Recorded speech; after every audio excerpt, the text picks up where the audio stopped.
Oh god, I'm on Safari, aren't I? Shit. I'm on bloody Safari. Let's just see if it works.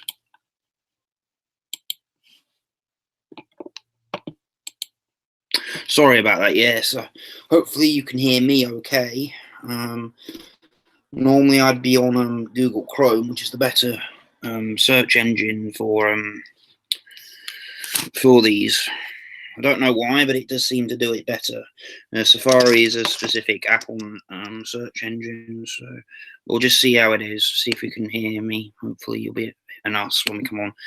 And luckily, I have already got the link and Facebook all sorted to send out the messages. The link to the live broadcast tonight. Something I tend to not set up first. I must get into the habit because it will save so much time. It does make things easier if you get that ready prior. All right, so what have I been up to?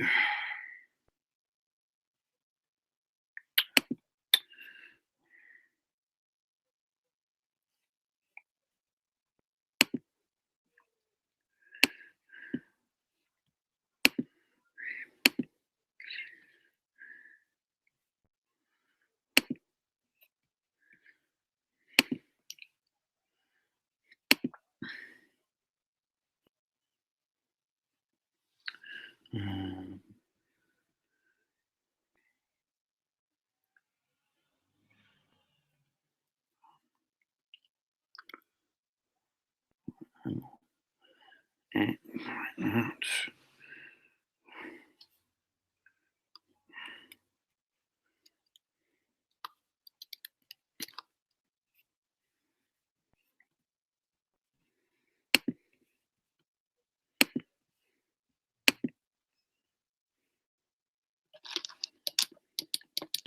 Oh no, my mouse is plugged in.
Yes, right. So, what have I been up to? Right, I'll tell you what. I'm going to turn the light on as it's getting dark.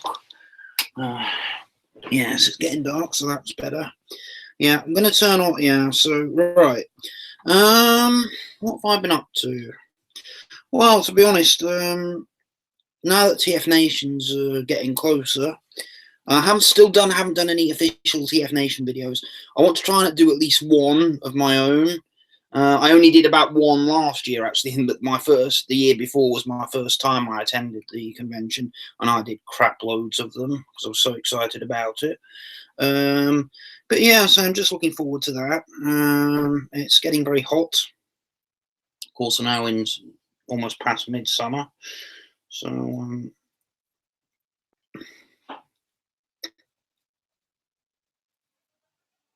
well, we're kind of in midsummer, not summer now.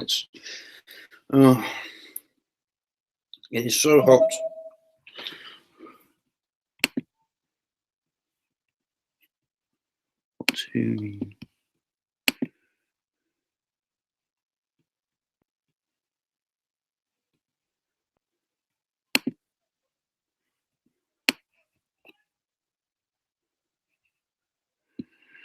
Yeah.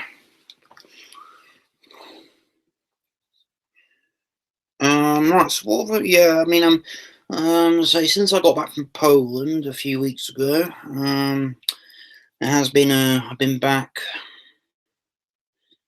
not quite a month yet, but about 3 weeks. I've had it. Yeah, it's been okay. I've been playing with the stuff I got. I also made the purchase of Crash Team Racing Nitro Fueled on PS4. I'm kind of getting through it. I haven't got as far on it. I mean, because it's been a year since I played, and it's considerably more difficult than the games on the Insane trilogy, and it was one of the first sort of racing games. Because for me, Crash Team Racing was my ultimate racing game when I was a kid. Because I never really played Mario Kart because I didn't own a Nintendo. So for me, Crash Team Racing was the first kind of classic racing game that I played. Yeah, so I've been enjoying it. It's considerably harder than I remember. I finally did manage to make the purchase of a new Xbox One that I've been needing to do for a while. So, yeah, but I'm having a good time. Yeah, just this bloody heat.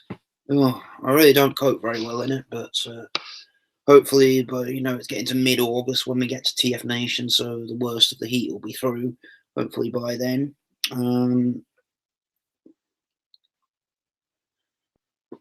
It's just amazing how quickly the time goes now. Definitely signs of getting older.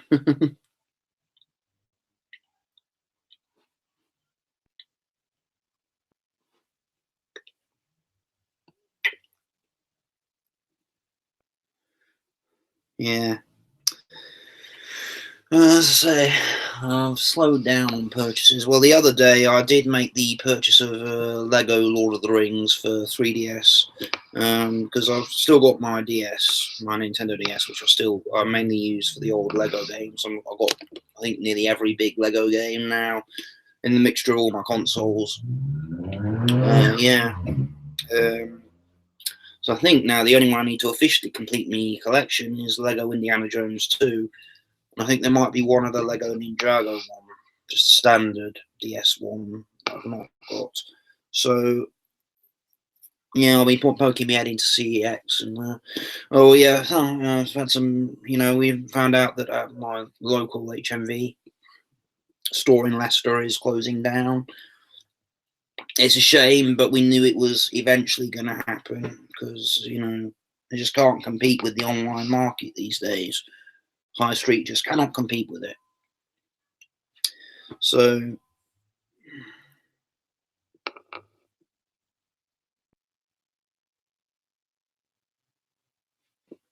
yeah, I picked up a few bits and bobs in there.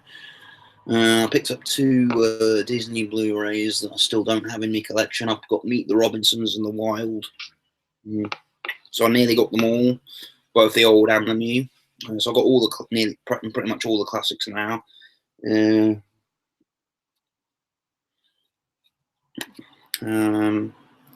Still love Disney films. Yeah, I do still love Disney films. Also, for $7.99 the other day, I picked up the Blu-ray of the classic 1994 film The Mask, starring Jim Carrey, because that's one of my all-time favorite films. And even though I've had a couple of different copies, I had the VHS when I was a kid, and I've had the regular DVD. Was one of the first DVDs I got. And then I had the special edition DVD, and then I think with a few extras, I finally picked up the Blu-ray. So I finally found it at an acceptable price. I could have looked online, but say I'm not used to buying things online. I still like to go and support my local shops. I very much like to have the physical. Well, you can buy the physical DVD and all that on the internet. It's not all about downloading, or watching on Netflix and that. But I'm still very much the old-fashioned way when it comes to shopping. But I don't think that can last much longer. So, yeah.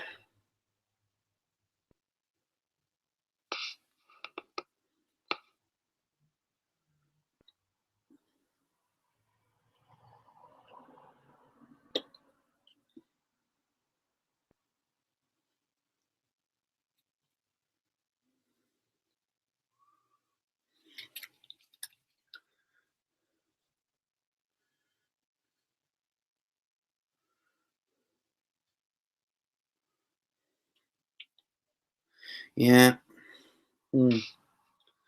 Trying to think, what else have I done? I've applied for a few more jobs, but unfortunately no luck yet. But I'll keep going. Still working on my music. Yeah.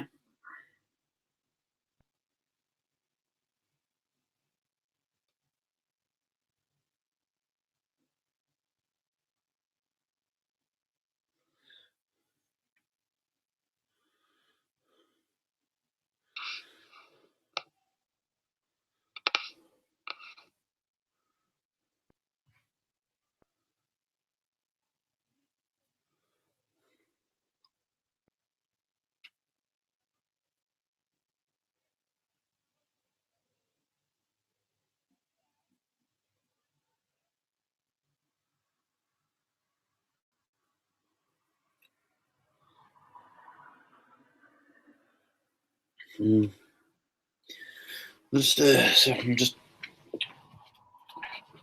have a horrible feeling hopefully I don't need to make the purchase of a new iRig keyboard. Hopefully, I think it's just the USB that's the problem. I think the USB cable for us is knackered. I think my iRig MIDI controller for my music still works. It's all right.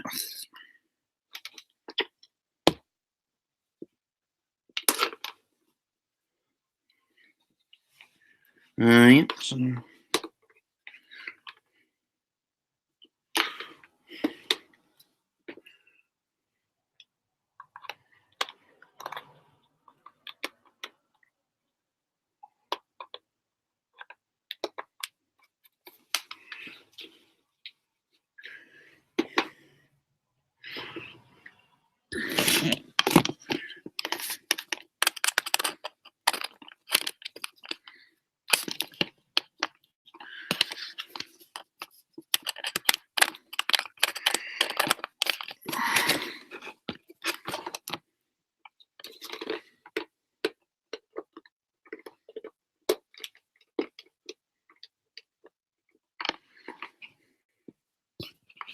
Yeah.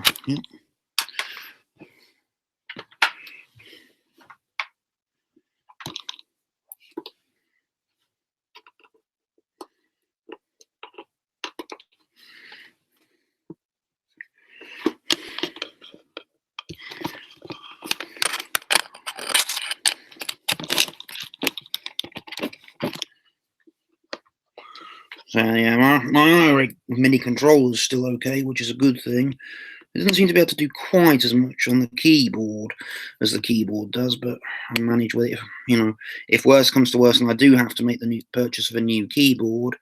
While we're waiting, I'll just play you something I've been working on. This track you might know. This is already on YouTube. This is already here on YouTube, so you might have heard this one if you subscribe to my channel. And this is Parallel Reality.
Okay, right. So yes, that's Parallel Reality. That was a track I produced recently. I feel my skills are getting better. It's taken me years to try and get my head around even some of the basics of Logic Pro X, because it's a great piece of software. It's used by professionals, but the complexity is significantly difficult to kind of get your head around unless video tutorials are really good for me. It's a matter of just finding the right tutorials here on YouTube to watch to get your head around stuff. So,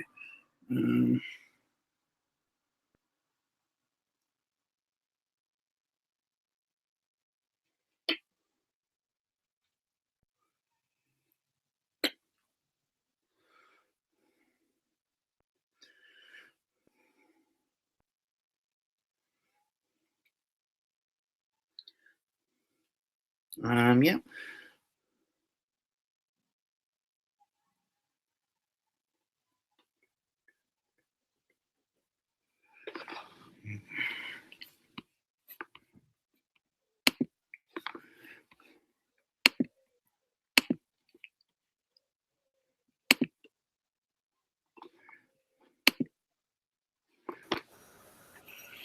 Ah, Lawrence. Oh, hey, Sam. You're right. And I actually can hear. Yeah, I'm good. Well, I'm actually on Safari, and for once, I can actually hear you. So, how are you? Not bad. Not bad. Hey, let me introduce you to someone. This is Dexter. Oh yes, I think I've seen Dexter before. Hello, Dexter. Yeah, I think the one time I showed you my mum's dogs at my house once. I remember. Yeah, unfortunately we have only got one now, but Oh doggy. yeah, we've still got the little Peggy.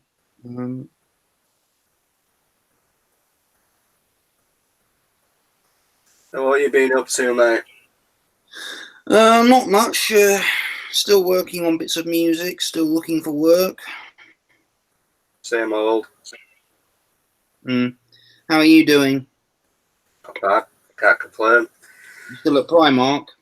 Yeah, still payday tomorrow, so at least that's a good thing.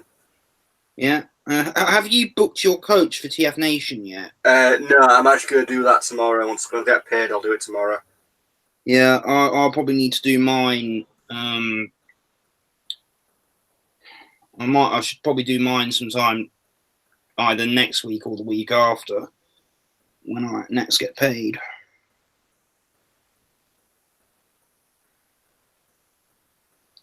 Yeah. Yeah, John said he hopefully might come on. We'll just wait and see.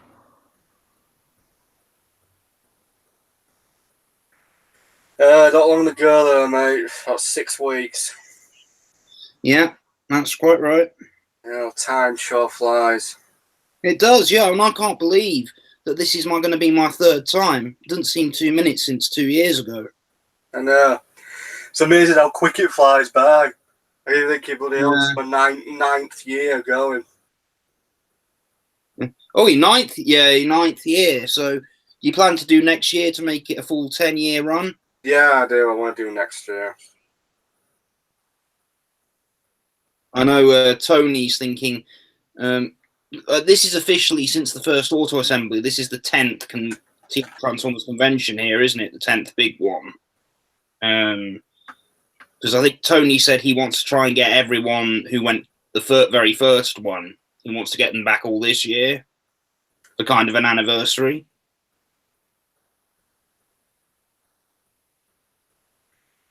Yeah, it'd be interesting to do that, though. To be fair, there are quite a few people that have not been to TF Nation in years, or just generally Birmingham before it was called TF Nation. For years, mate. Some people just stopped. Other people came back. It just depends, really. Life takes over sometimes. You can't always make it. It does, yeah.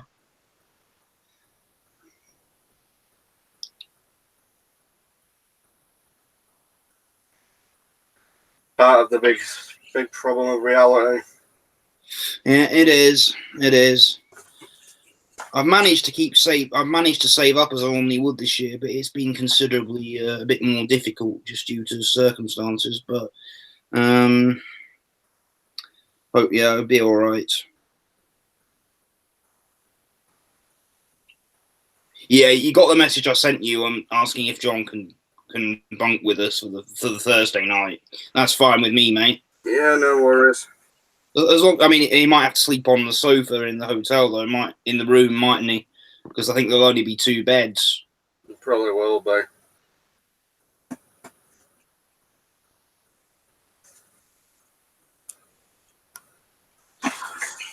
You watched anything new recently? Not really. I want to go see Spider-Man on at the weekend. Oh, I've already seen it. I actually really liked it. Yeah, I want to go see it at the weekend. Yeah. I was in the director's lounge at a showcase in Leicester. Really treated myself.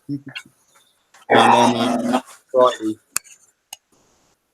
No, actually, no, on Tuesday, because it actually came out on Tuesday. Saw it a couple of days ago. Yeah.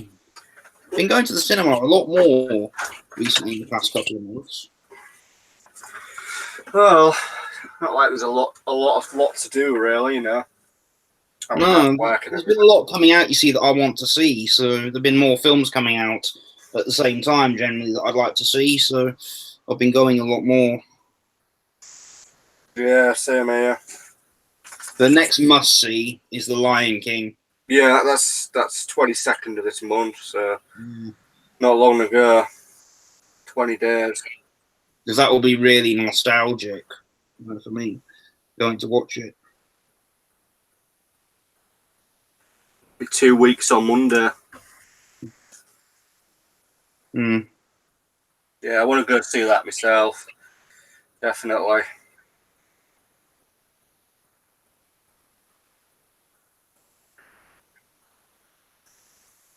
Yeah.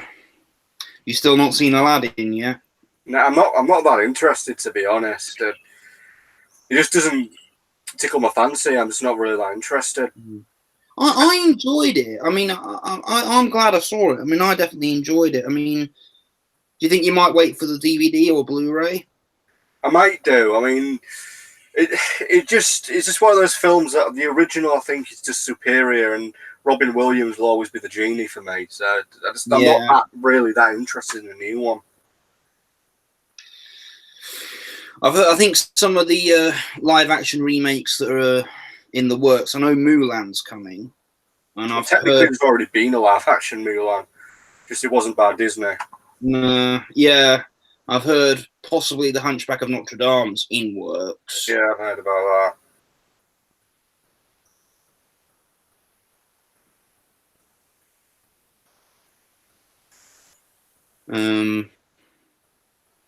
I think there is going to be a live action The Little Mermaid, but I don't know if it's actually going to be Disney that are doing it. There's sort of a lot of stuff knocking about over the last 2 or 3 years. It's live action adaptations of certain things.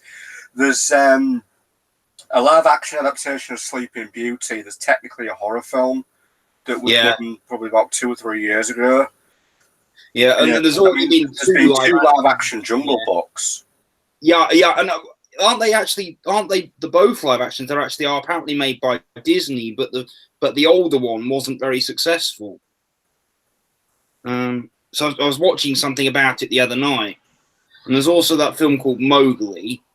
Yeah, that one's not Disney. Mowgli was technically done by an independent sort of director. It's actually more close to the original book. Yeah. Knowlsy. Hey. Hi, John. All right. Hello, my friend. Not bad. Did you enjoy my YouTube video, mate? I did, you bastard. Now everyone that didn't know the thing that they shouldn't have known. You practically put it up on Facebook about 2 years ago. I know, I'm only joking. You did a big post about it, like, I am a brony. And nobody really cared. No. And also that time when... You revealed that you're a brony? I thought, well, no one gives a damn. I mean, I don't put on my regular Facebook where I've got all my, people who know me here. I don't post stuff about it, but I'm happy to post that on the Ataku solo profile because that's for my geeky territory. Well, I'm not. I've got no problems with being associated with the show in some way. I've been a fan mainly. At the end of the day, it's an animated cartoon. It is, yes. No, there's nothing wrong with that figure set I bought, that Rainbow Dash Equestria Girls figure set I posted the other week. I bought it after I went to see Toy Story 4. I got it from TK Maxx for £6. I just opened that up this morning, actually. Yeah. Oops. How have you been, John? Yeah, not bad. Yes, I haven't had the chance to speak to you properly for a while. I know you've been busy because you've been doing your Morrisons. Well done for getting a job out of it. Yeah, thanks, man. Can you actually see me on your side? Yeah, I can see and hear you fine. No, but surprising. I actually am on Safari, but it's actually working. Okay. No, I just accidentally touched something when I was cleaning the camera lens, and I think I turned off the camera for a second. I didn't know if it was still on or not. But yeah, the whole Morrisons thing. I'm actually at the moment. I'm still waiting for an actual proper confirmation of me starting there. They haven't given me a start date yet or anything like that. All I've had confirmation-wise with the job that I've been offered is confirmation of my right to work documentation that I had to send to them. So that's only been 2 days since I got the confirmation back. So today's the second day since I got the confirmation back. So, or a day or whatever. So it's not been long. So I'm liable to hopefully hear something by the end of the week or beginning of next week. But we'll see. Yeah, I'll say well done. I'm still on the hunt at the moment. I'll find something or other. I'm sure you'll find something, Lawrence. Look at me. I've been short of a year unemployed, and it'd be a year in August actually, because I lost my job. I lost my job at Asda back in about 2 weeks before TFN last year. Yeah. And then obviously I'm just short by about a week or something like that of a full year.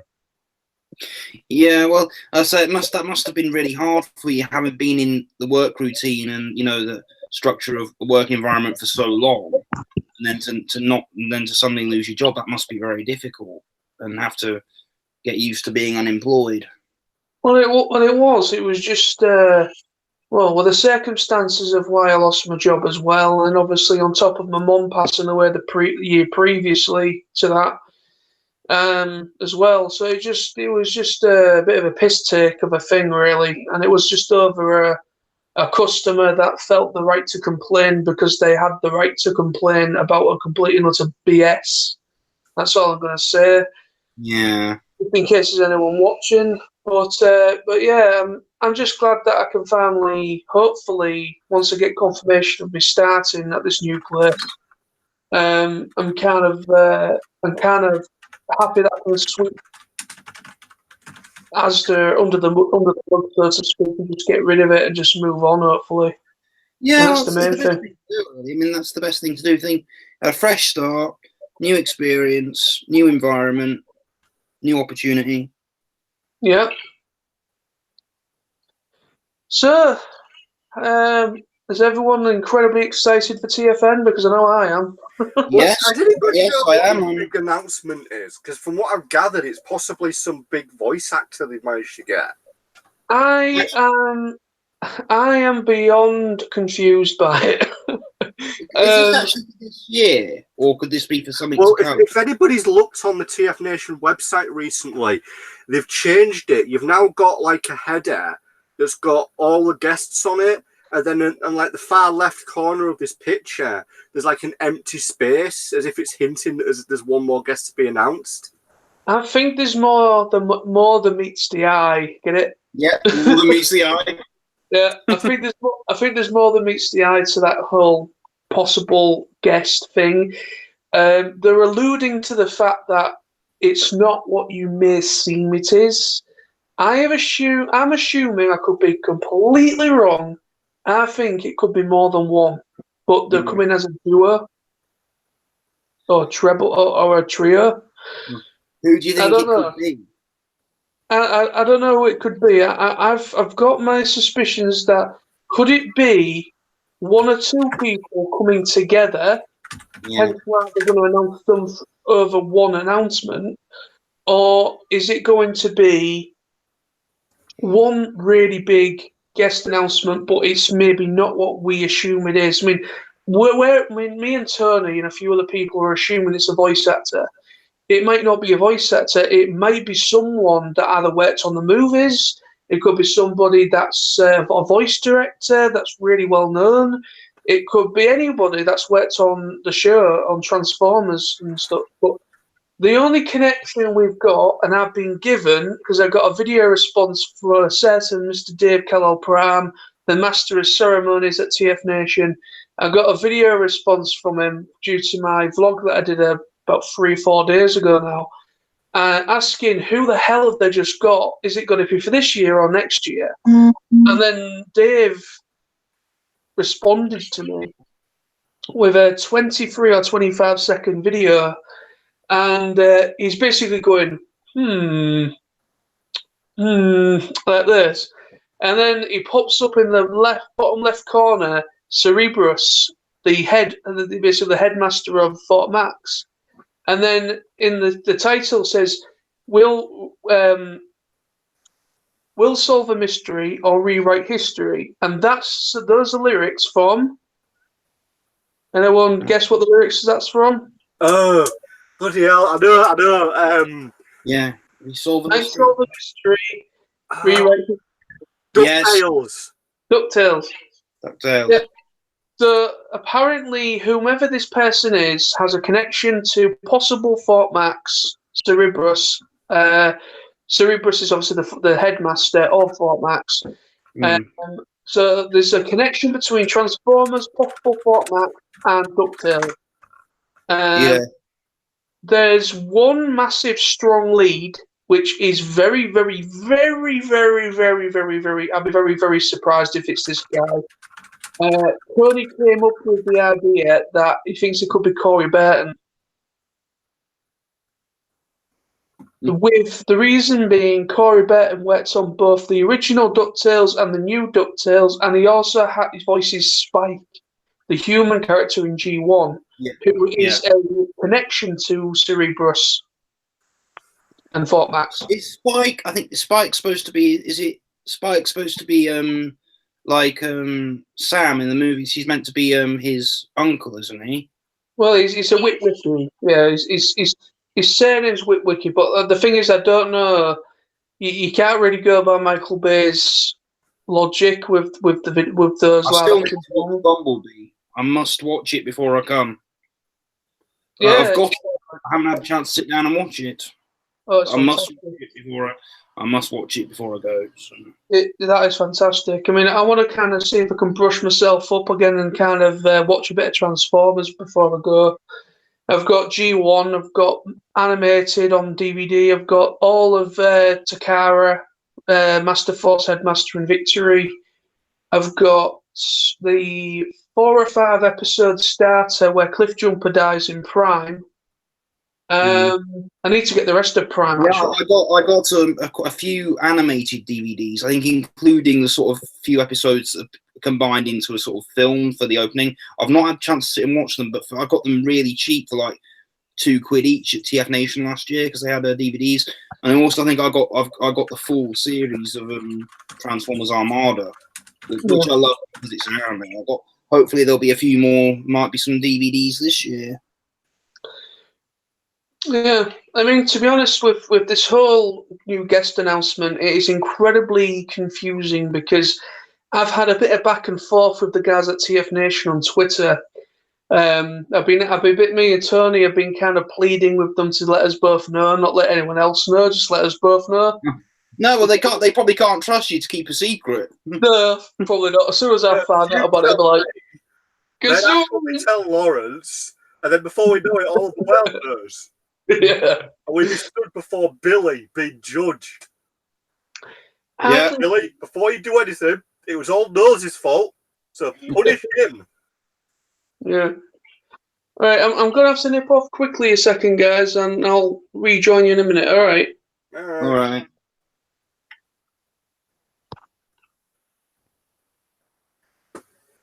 What do you think of a new tattoo, Lawrence? Oh, it's really good. That's a good one. I mean, I've toyed with the idea of getting one, but you see, I'd only probably want a small one that I'd want to be able to keep covered up, sort of in work and stuff. And I wouldn't like the idea of working around in a sort of work environment with a picture on my arm. But only in toys are all right. I've been able to get a full grip with needles. I still had a bit of a fear of needles till a few years ago. I hate needles. But to be fair, you don't really. I don't even think of it as a needle. To be fair, it's more like a rapid firing needle gun, I suppose. Some say it's not that painful when you actually have it done. It's not. It depends on personal preference. Personally, I don't find it all that painful. It just feels like a very mild burning sensation. That's all I can describe it as. It'd be like if you if you struck a match, blew it out, and then put the still hot match across your skin. That's sort of how it feels. Yeah. They say it's best to kind of grit your teeth while you're having them done. I mean, never grit my teeth. I once went into a tattoo place and spoke to the people. I went in a few years ago. I was thinking of getting one of Thor's hammer. Is one I really wanted was of Thor's hammer.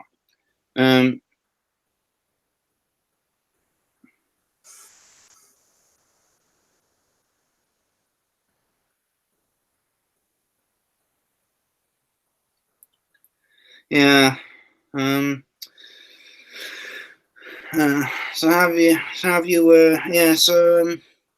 You purchased any new movies or games lately? Not recently, to be fair. Not a lot, really. I mean, I'm going to be in the process of buying some new bits for my computer and do a bit of an upgrade. Yeah. I'm getting all right with my supposedly new computer. Well, I got it in January now for my birthday. It's served me well up to this point. I've actually just made the purchase of a printer last week. So finally got one at home. I've got a printer, but I barely use it. I mean, these days, you can practically put everything electronically onto your phone now when it comes to like tickets and bookings. The main reason why I bought one is because there's a lot of independent places here in town that still do take paper CDs, and I've been instructed to go to smaller places and say if you're looking for a less than 16 hours contract, that might be the best thing to do. I mean, rather than walking to the public library, because you get charged obviously for printing out, it's like 25 pence per page. I thought I may as well just get a printer and have it at home. Yeah, why not?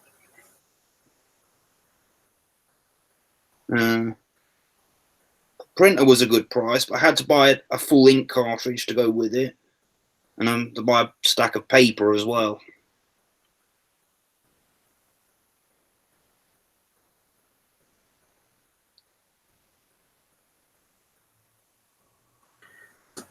Yeah, it's so it's worth having a printer. But as I say, I don't think I've actually had use for one for quite a few years now. I just tend to keep everything digitally. But yeah, it's always worth having it just in case.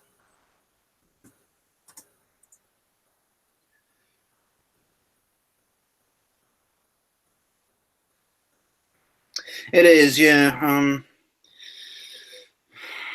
Yeah. While I was waiting for you guys to come on, you remember that music track I posted on YouTube a few weeks ago? Yeah. I played that in case I've got anybody listening, just to kind of pass the time. That parallel reality track.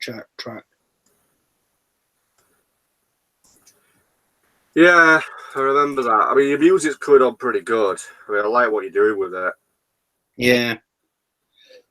Yeah, I've been playing with the software a lot now, and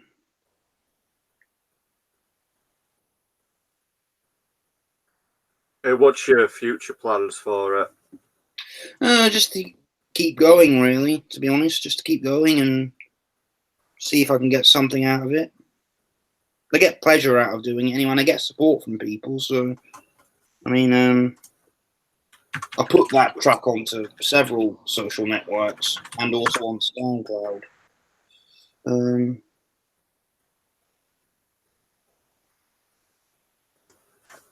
A few other new bits as well. Sorry? I've got a few other new bits as well. I've posted on Facebook put my links to SoundCloud now on Facebook. Yeah, I've listened to some of your stuff. I quite like what you're doing with it. Very electronic. Bassy. Are you still writing? You know what? I want to. I'm going to be fair. I want to really get back into it, but I haven't written anything in ages. In fact, I made a promise to myself almost 2 years ago that I'd actually start writing some projects I've thought of, and I've not got around to it. Most of the time, I'm either too busy doing stuff or I just forget. But I really need to set some time at some point and just do it. And obviously, you are still working and stuff. Yeah, still working, man. Yeah, you've got to. I mean, we've got to structure everything we've got to do, haven't we? Say life does get in the way.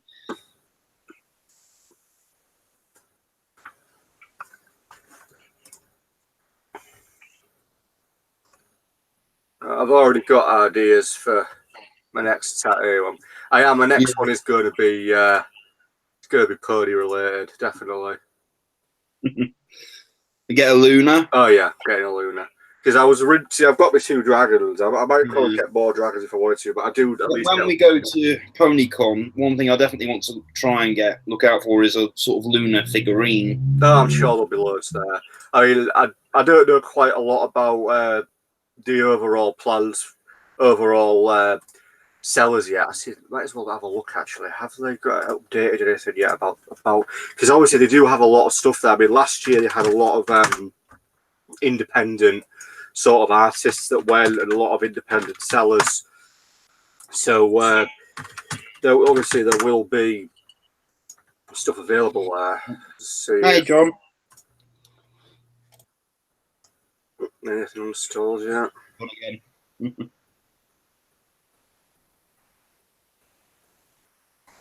Nothing yet. No, they haven't put anything up yet as to what kind of sellers and stuff will be there. We're supposed to be going down to Birmingham for TFN. It's the 16th this year, isn't it? Yeah. Yeah, right. No, it's not the 16th. It's the 8th. I don't know. Isn't the convention running from the 17th to the 19th? Or? No, if it was the 17th, mate, that would be the Wednesday. So it's on the 18th to the 21st, is it, officially? It's 16th to the 18th. Yeah. So that's... Thursday will be the 15th, won't it? The night before. Yeah, 16th to the 18th. Yeah, so Friday the 16th. Yeah. So, yeah, I need to book it for the 15th of August. Aren't we? So we're at the Garden in Hilton. Right. I have a rough idea of where that is. I've been looking into it. Yeah. I'm sure. I don't know if my dad got it right. I think he might have rushed it but he says apparently there is another there was another event going on at the same time, which is why rooms were a bit more expensive. But I'm sure we could have found something we could afford. But there is another thing. There's always at least one other thing going on with TFN, mate. Last year, I think we had there was a Quiltercon there again. Oh no, it was like a dance. Yeah, but the thing is, I've stayed at the Metropole Hilton for the 2 years I've been, and we've been able to afford it. Okay, and there was the Quilton going there the first time 2 years ago, and then there was. I presume maybe prices are just going up.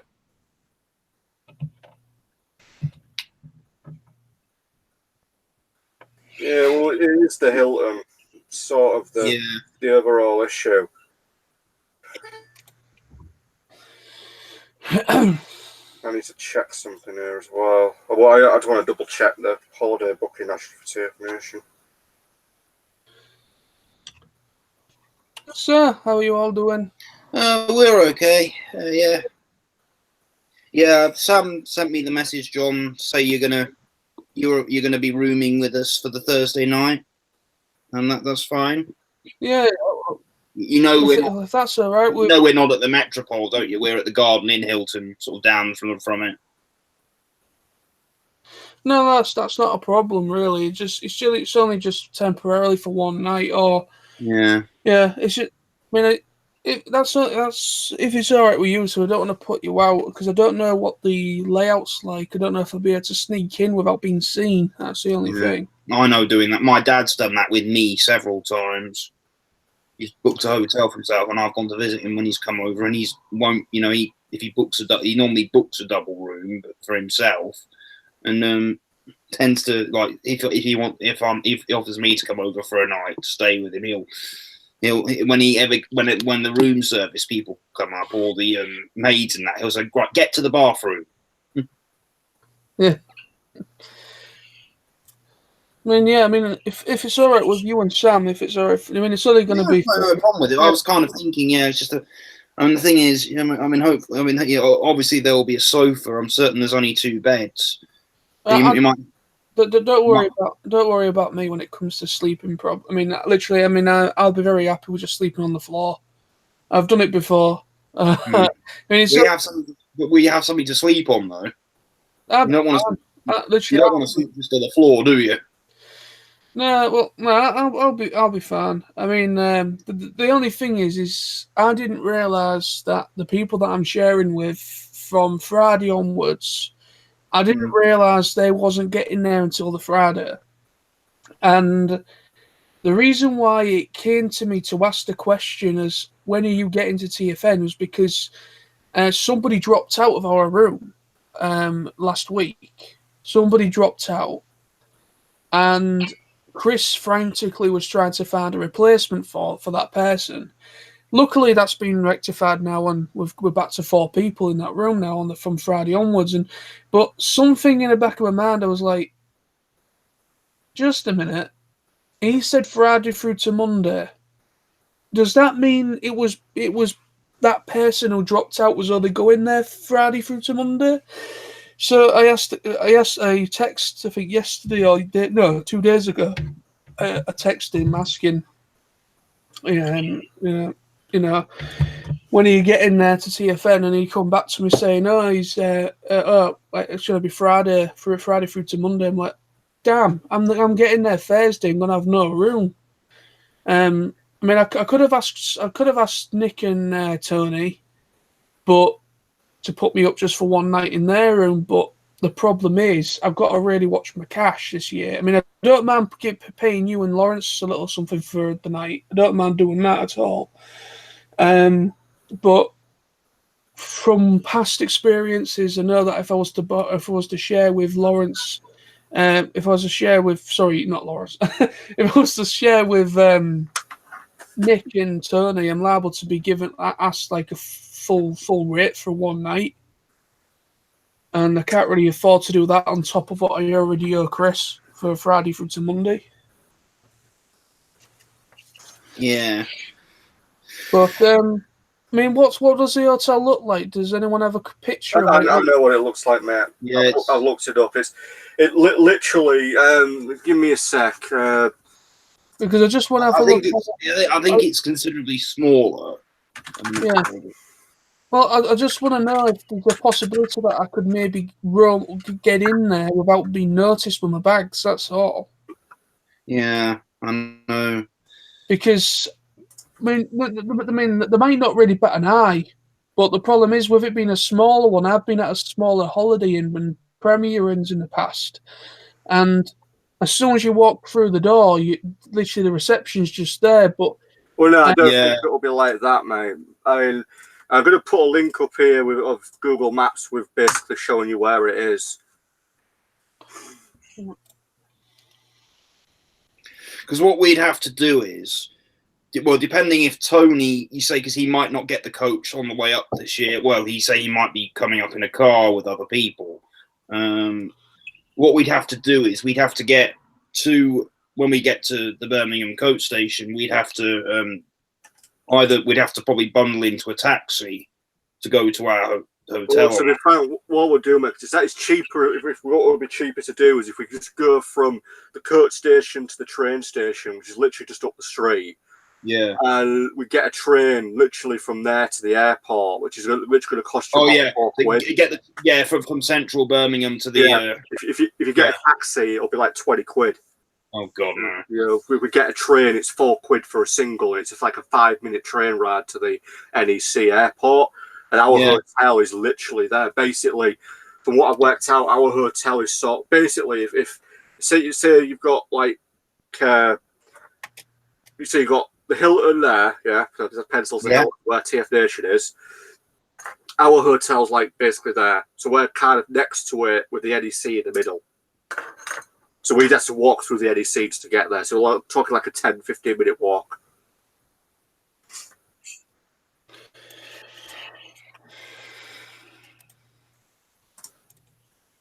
Yeah. So that, I mean, it'll be good. Depending on what panels and stuff on the Friday, do you fancy going into Birmingham? Well, that was my plan. I'll send you a link to the hotel website as well to see it.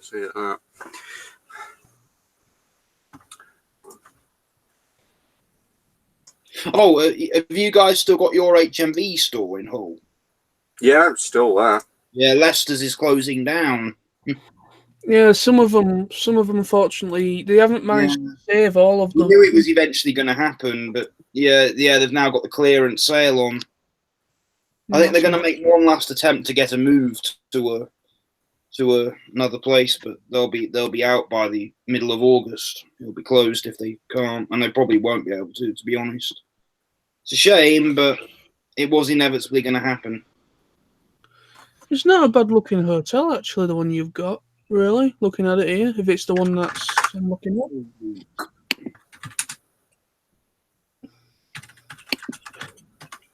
I'm just trying to find how the lobby is, when you go into, say, right, I am here kind of thing.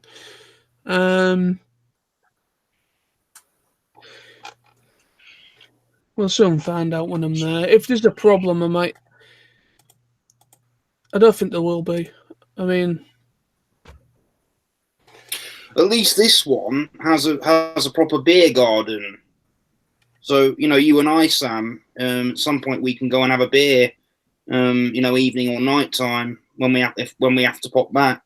We can go and have a beer outside. The only thing, you're welcome, John. The only thing I could say about it, looking at the pictures of the hotel, it sort of looks like the main entrance obviously leads right into the reception area, and I don't know if there's any other entrances. Well, I think most Hiltons are like that because they're posh hotels, and clear. I think every Hilton I've been into around the world's been like that.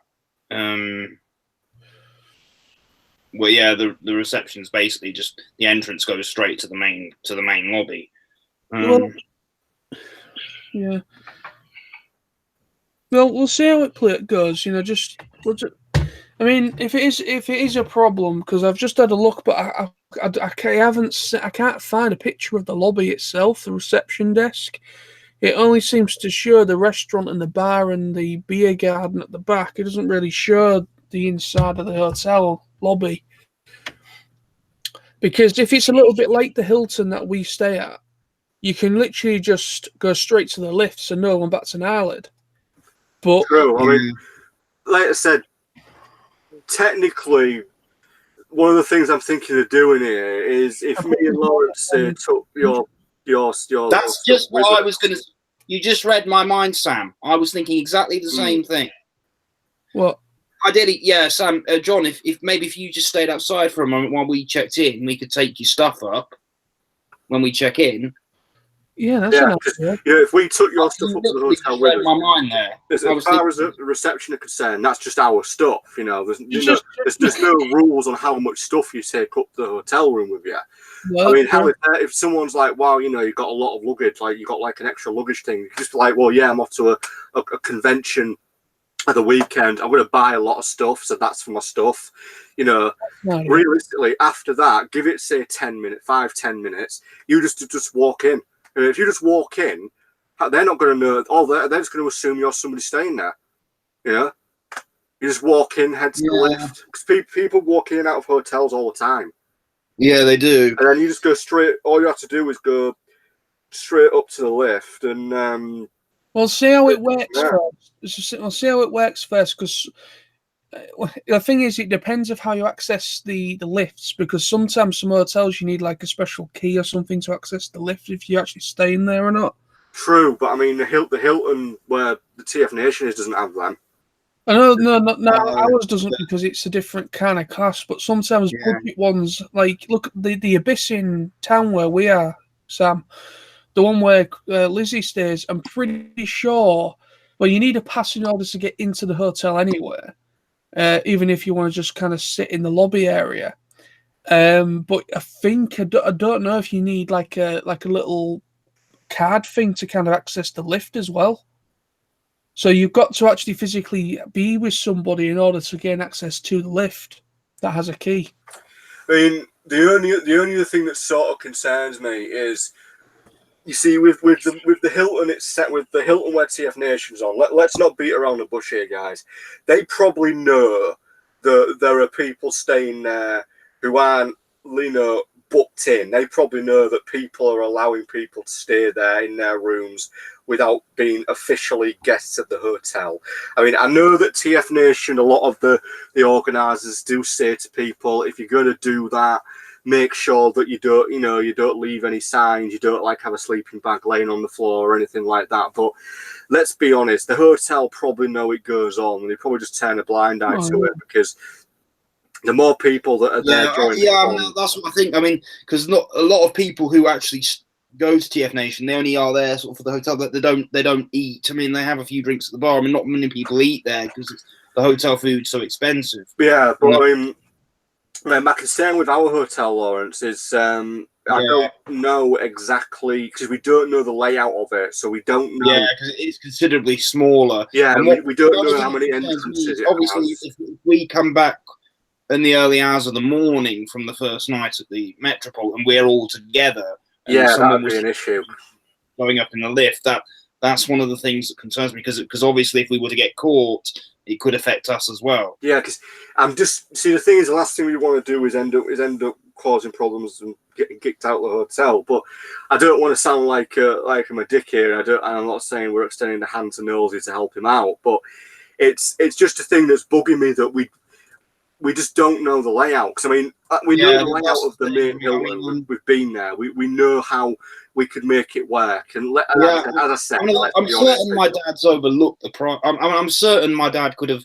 I mean, maybe if it had been the case, if all three of us had agreed to room together in the first place, maybe that would have been the better thing to do. But at the time we booked it, you weren't sure if you were going to come, John.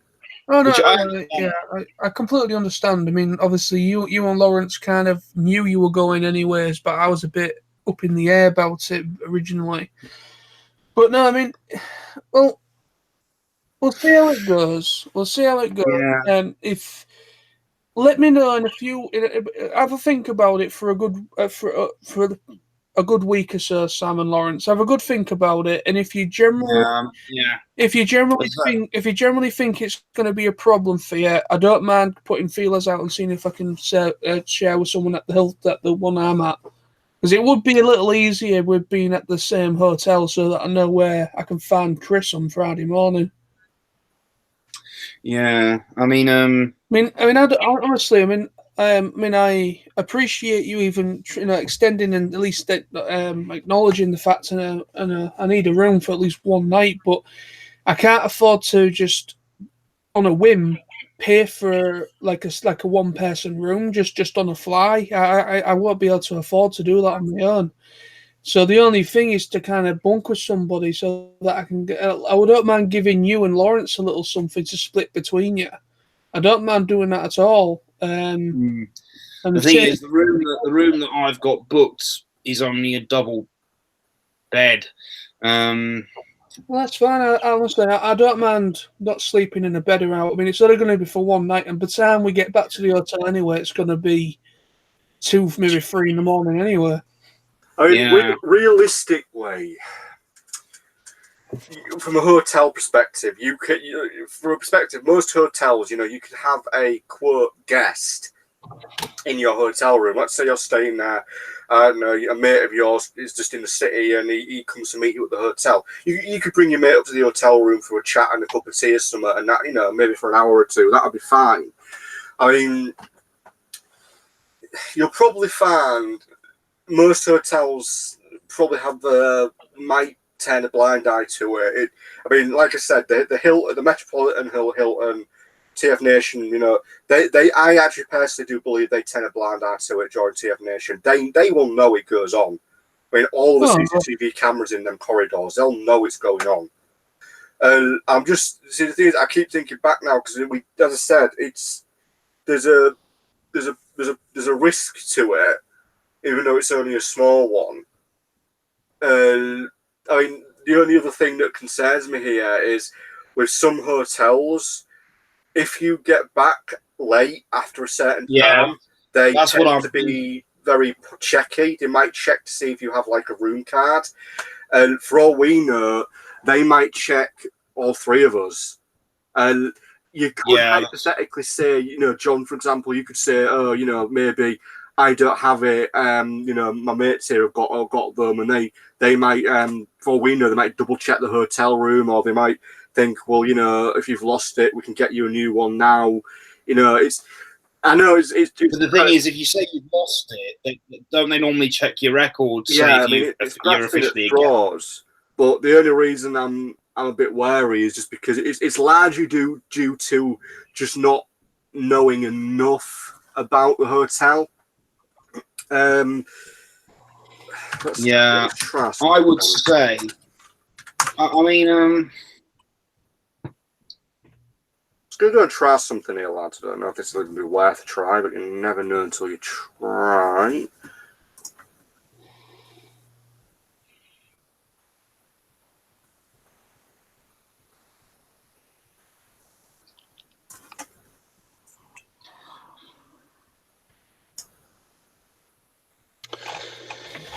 Right.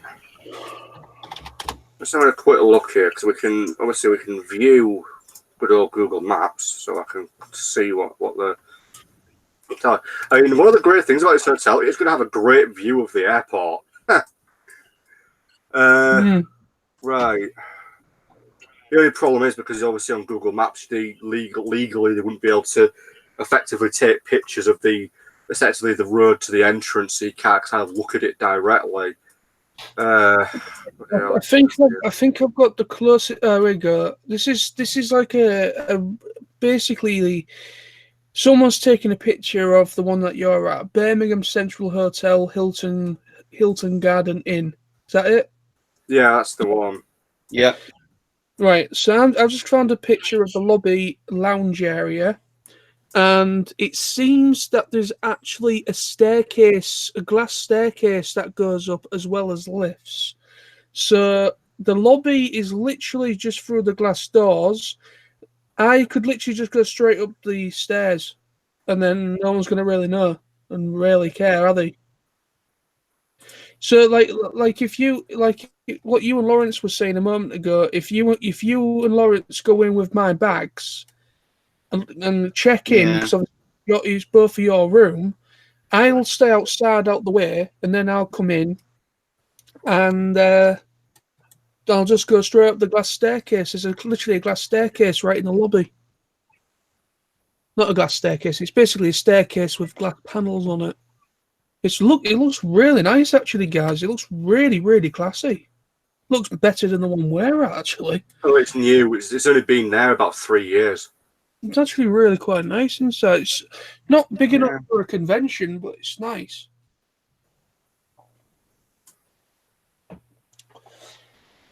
But yeah, literally, I can see the glass door opening right there in the corner. You walk through those doors. The reception desk greets you as soon as you walk in. So I'm just thinking, should we be talking about this live on YouTube? But we shouldn't be really. But lads, the chances of anybody seeing this who works at the hotel is like 0. Well, I have just. So we don't. I'm just thinking if I've probably got 1 or 2 other TF Nation guests, people who go to TF Nation subscribe to the channel. I'm just wondering if they're seriously. Are they going to rat us out? Nah, seriously. That wouldn't happen because we're talking about the amount of TF Nation people that do that actually have an extra guest in their hotel room during TF Nation. It's huge. A lot of people do it. I'm serious. People ain't going to rat you out. Not to mention how. Yeah, we're like 6 weeks away from the bloody TF Nation, and what are you going to do? Call up the hotel and say, oh, there's some people coming. Sam, if anyone was watching, you just told them it's in 6 weeks, so they can just count 6 weeks on the calendar from now. Yeah, but no one's gonna say anything. Well, I have just checked on the video anyway, and there's literally nobody watching. There's no comments or anything, so I think we're fine. But we won't talk about it anymore. I'll send Carl the link if he wants to come on, but assume if he does see, he won't do too much. Well, just in case there's anyone, we won't talk anymore about it now. But what we'll do is, because obviously I want to do, I want to maybe, we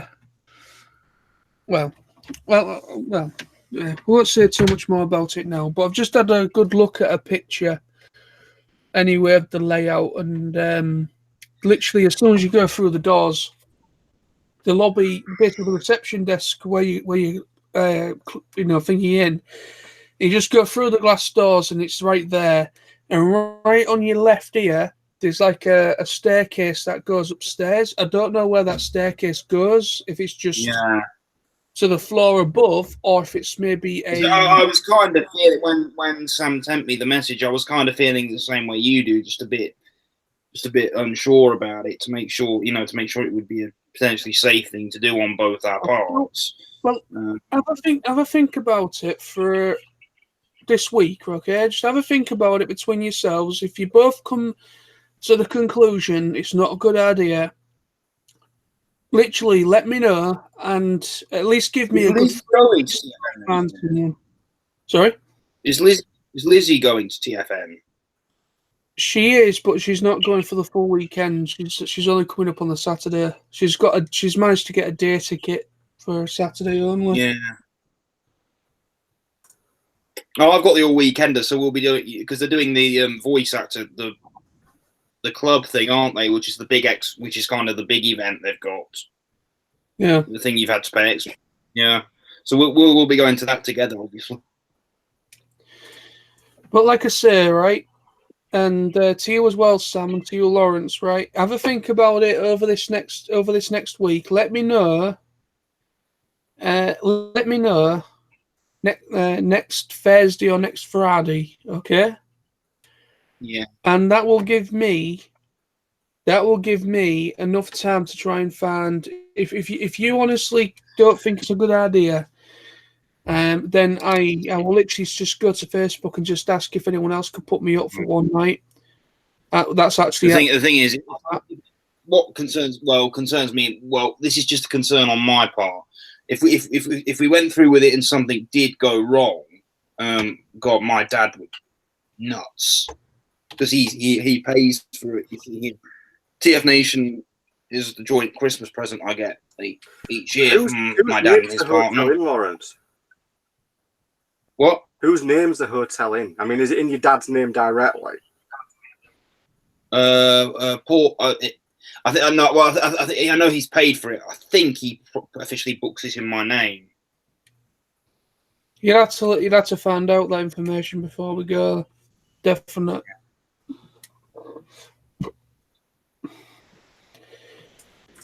Yeah, literally, there's nobody watching, I don't think, except for myself now. There's nobody watching, and there's no comments from anybody on the video, so you don't have to worry about us talking about it live.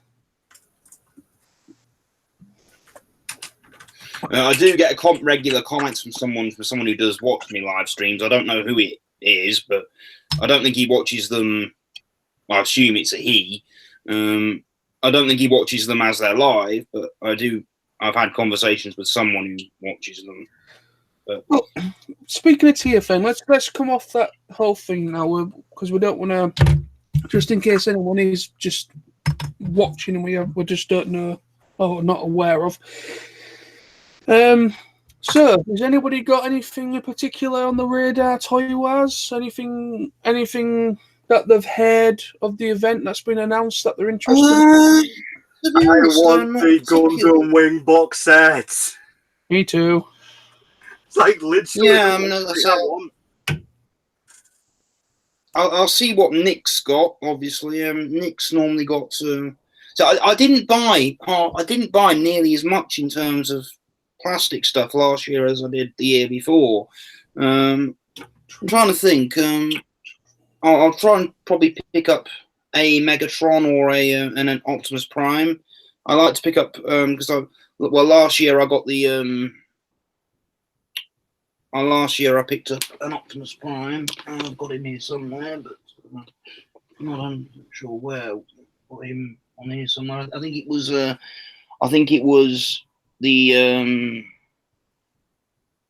what was it? The new Transformers animated deluxe Optimus Prime, and try and look for another Megatron as well. Cool. But yeah, I can't buy too many things because I ain't got the room for them. And No. obviously, I will pick up a couple of things. Oh, where's Sam gone? Huh. I'll pick up a couple of things at PonyCon as well, obviously. So.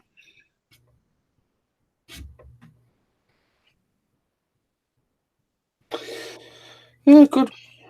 Well, I've got nothing on my radar for this year either, really. It's just I'm interested in this this Gundam Wing section. Apparently, it's 40 years, celebrating 40 years of Gundam itself. So it's the 40th anniversary of Gundam. So they're putting on loads of panels. There's going to be a separate area of people selling stuff like anime and stuff about Gundam. But like Sam said before he disappeared, I really want to pick up the box set for Gundam Wing, because they're releasing like a limited collector's edition Blu-ray box set for Gundam Wing, the anime, and it's one of the. Is that a DVD set or a figure? No, it's a Blu-ray anime set of the actual anime Gundam Wing. Wow. Basically they've teamed up with Gundam Mad. Gundam Mad's the guy that's been going for a few years, and they've teamed up with him, and Anime Limited, or aka all the anime, are going to be possibly there as well, or the sponsored TF Nation, in order to do this Gundam side of it. So all the anime are going to be an actual official sponsor, and it's them that are releasing the Gundam box set.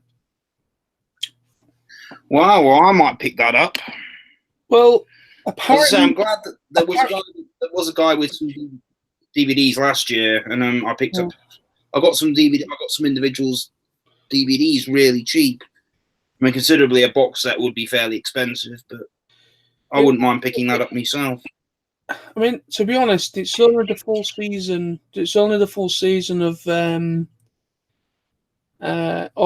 Wing, so it's probably going to be between 30 to 40 quid I would say. No, that ain't bad. Because I would assume it will be, because usually when it's just one particular series, I know it's a collector's edition, but usually collector's editions on Blu-ray are usually around about 35, 40 quid.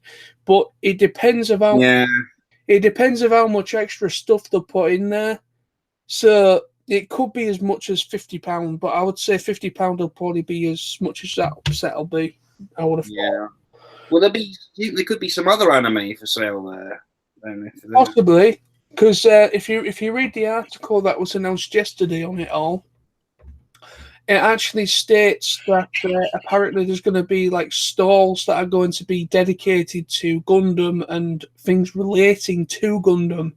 So they could have anime-related goods as well as giant robot stuff like Gundam and things. I know they probably won't have it there, but I hope to get this new edition of Sailor Moon. I know it's been released. I want to of the original. I'd like to get the original one from the 90s, or from I can't remember when it was. I think it was the 90s it aired in the UK, but I want to get the original Sailor Moon with the original dub on it, and I want to get Sailor Moon Crystal as well, which is the new one, which is the reboot. Yeah. Which follows. Yes, that's what it's called. Yeah, I want to get the original Sailor Moon set. I want to get Sailor Moon original. I want to get Sailor Moon Crystal, which is the reboot of where it follows the manga more closely.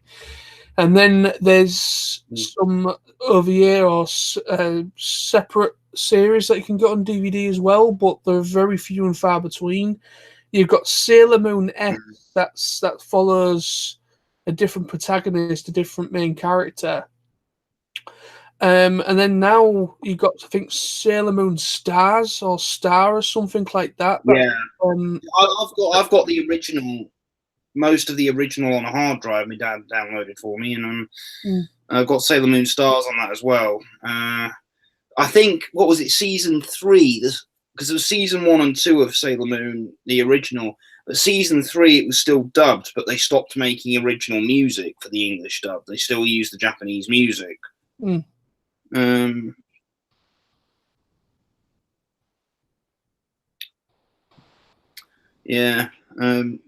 when like they bring in like Sailor Mini Moon and the Uranus and Neptune.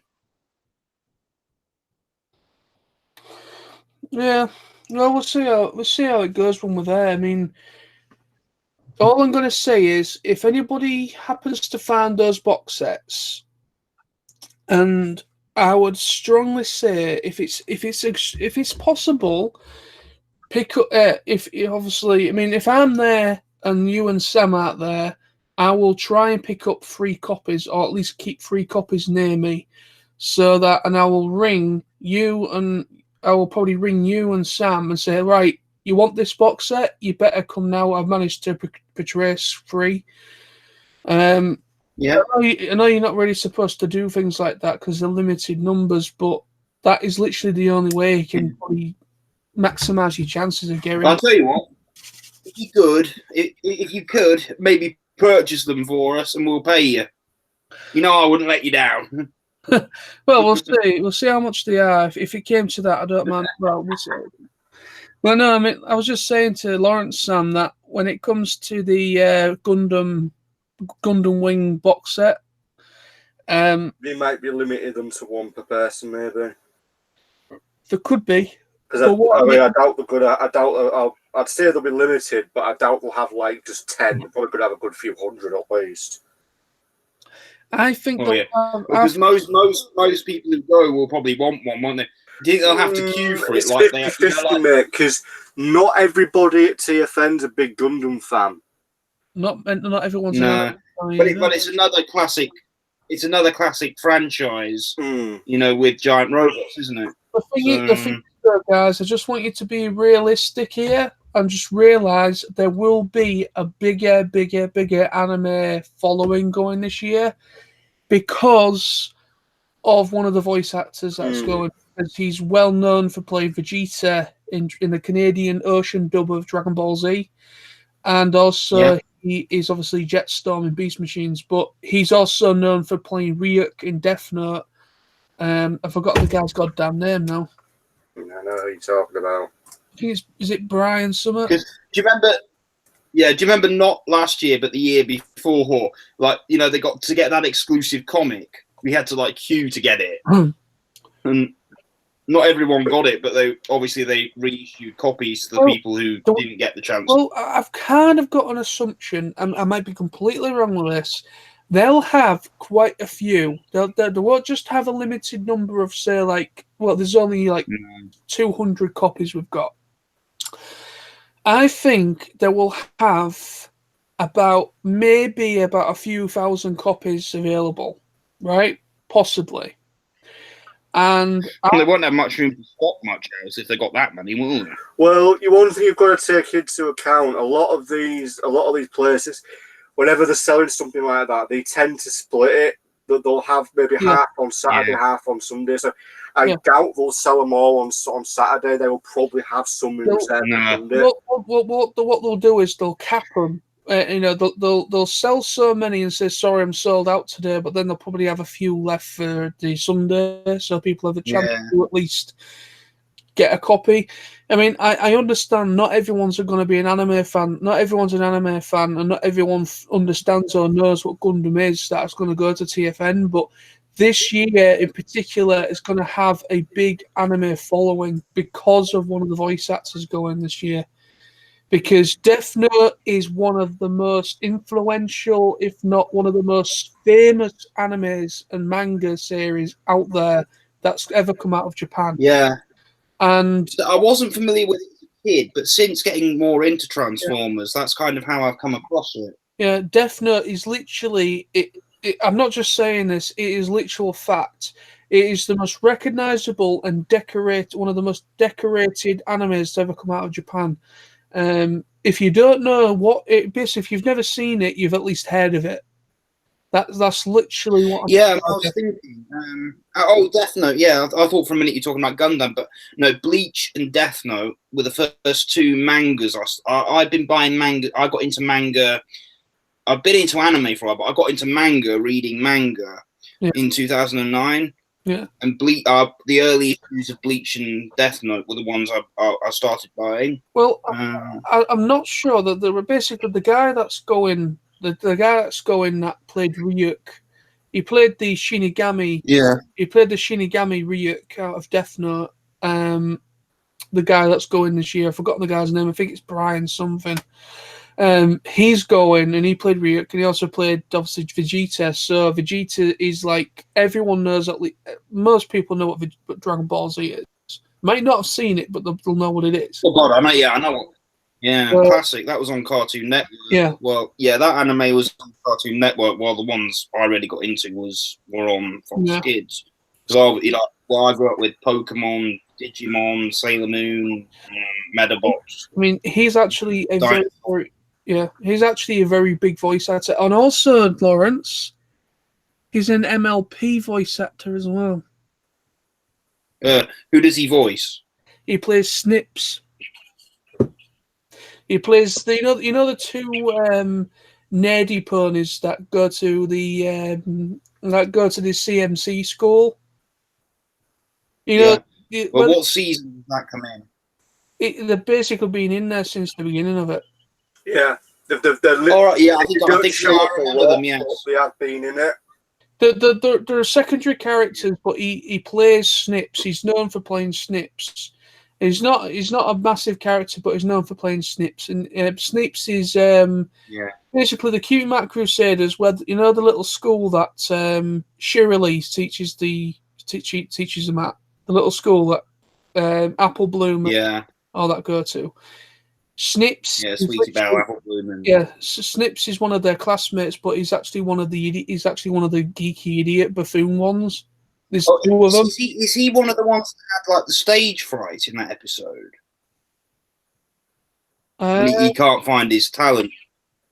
No, I can't remember now. I watched that far back for a while, but no, he's not anyone like, he's not like a blank flank or anything. He has got his cutie mark, so he's just he's basically Right, let me just get a picture of him. I'll send you a picture of him. Right. Yeah. All right, guys. While you're sorting that out, I'm just going to nip downstairs for a crafty fag. No, no. Okay. Just talk amongst. What? Pardon? That's fine, No. mate. Yeah, I'm just going to.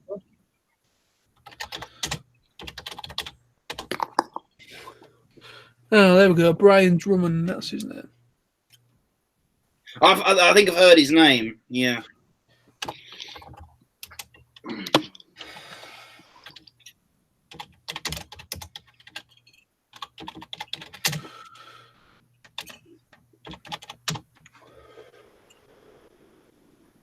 Oh no, he's played more than one character, Sam.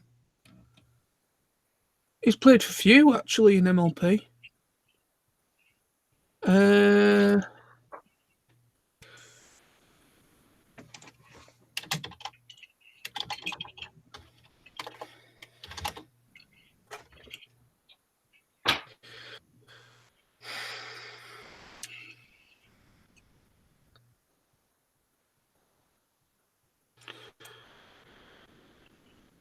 He plays Mr. Cake as well. You know Mr. and Mrs. Cake, Sam? Oh, yeah, yeah. He plays Mr. Cake. He obviously played Snips. He plays one of the monsters as well. He plays, you know, the guy that's is it? I forgot the guy's name now, but he's the character that is real posh and he's rich. Filthy Rich, that's his name. He plays Filthy Rich as well. Let me just get him up. For some reason, Google's been a bastard today. I want to find a specific goddamn. I want to find the characters he plays. Oh, here we go. Oh, thank you very much. Brian Drummond, he plays Double Diamond. It says and Pawn Free. So he plays Double Diamond. So he plays a few characters in MLP. That's close to say. He plays a few.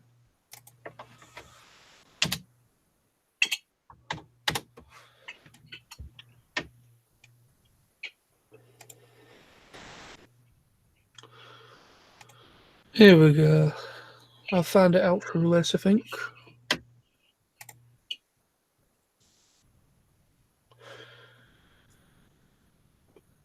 Right. I've actually got some of his history now on that Brian Drummond. He in MLP, Sam, he plays the characters Mr. Cake. I can't pronounce this one. Just a minute. He plays Aluzatul, who is the you know that episode where the Daring Do book? Oh, yeah, yeah. Where Rainbow Dash meets Daring Do for the first time and he meet that like weird monster. He plays him. Arizona. Yeah. He plays him. He also plays he plays Babs Seed as well.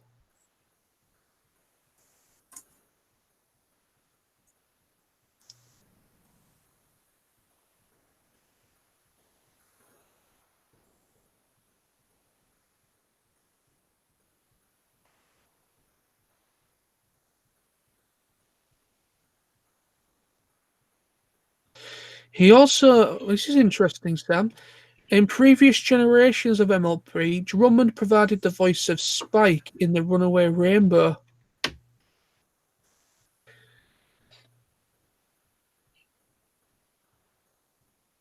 He plays Double Diamond, Seabreeze, Aluzotl, and Mr. Carrot Cake. But I do know he plays one of the two buffoon ones as well. He plays a few. He plays additional background pony characters anyway. So I may possibly bring a copy of my MLP box set. I might bring my Season 1 box set. It'd be easier to deal with. And it also says what else he's done, Sam. Obviously, he played Vegeta and Yajirobe in the Ocean dub of Dragon Ball Z. Then he played Jetstorm in Beast Machines Transformers. He played Knuckles in Sonic Underground. You could bring your Sonic Underground box set, Sam. That's assuming I can find it. I don't know where it is. I've been trying to find it. He played Eddie Brock / Venom in Spider-Man Ultimate Unlimited. He was in Mobile Suit Gundam Wing, Sam. I kind of had a feeling he might be. He played Zex McQueese, Mobile Suit Gundam Wing. He played Dr. Claw in Gadget and the Gadgetinis. He played Crypto the Super. He played Streaky the Super Cat in Crypto the Super. In Crypto the Super Dog. He played Ryuk in Death Note. He played Wolverine in several Marvel animation features. The title character in Geronimo Stilton. Stilton. He played Clyde in Pac-Man and the Ghostly Adventures. He plays Dozer and George in Dino Trucks. He was in Sabrina the Animated Series as various supporting roles. He was in Inuyasha, who's another really famous anime. He's in Stormhawks. I used to watch Stormhawks. He's in Iron Man Armored Adventures. He's in Littlest Pet Shop as well. He's in Max Steel, the series. He's also been in live action stuff. He's been in The X-Files, Stargate SG-1, Dark Angel, Smallville, The Dead Zone, and True Calling.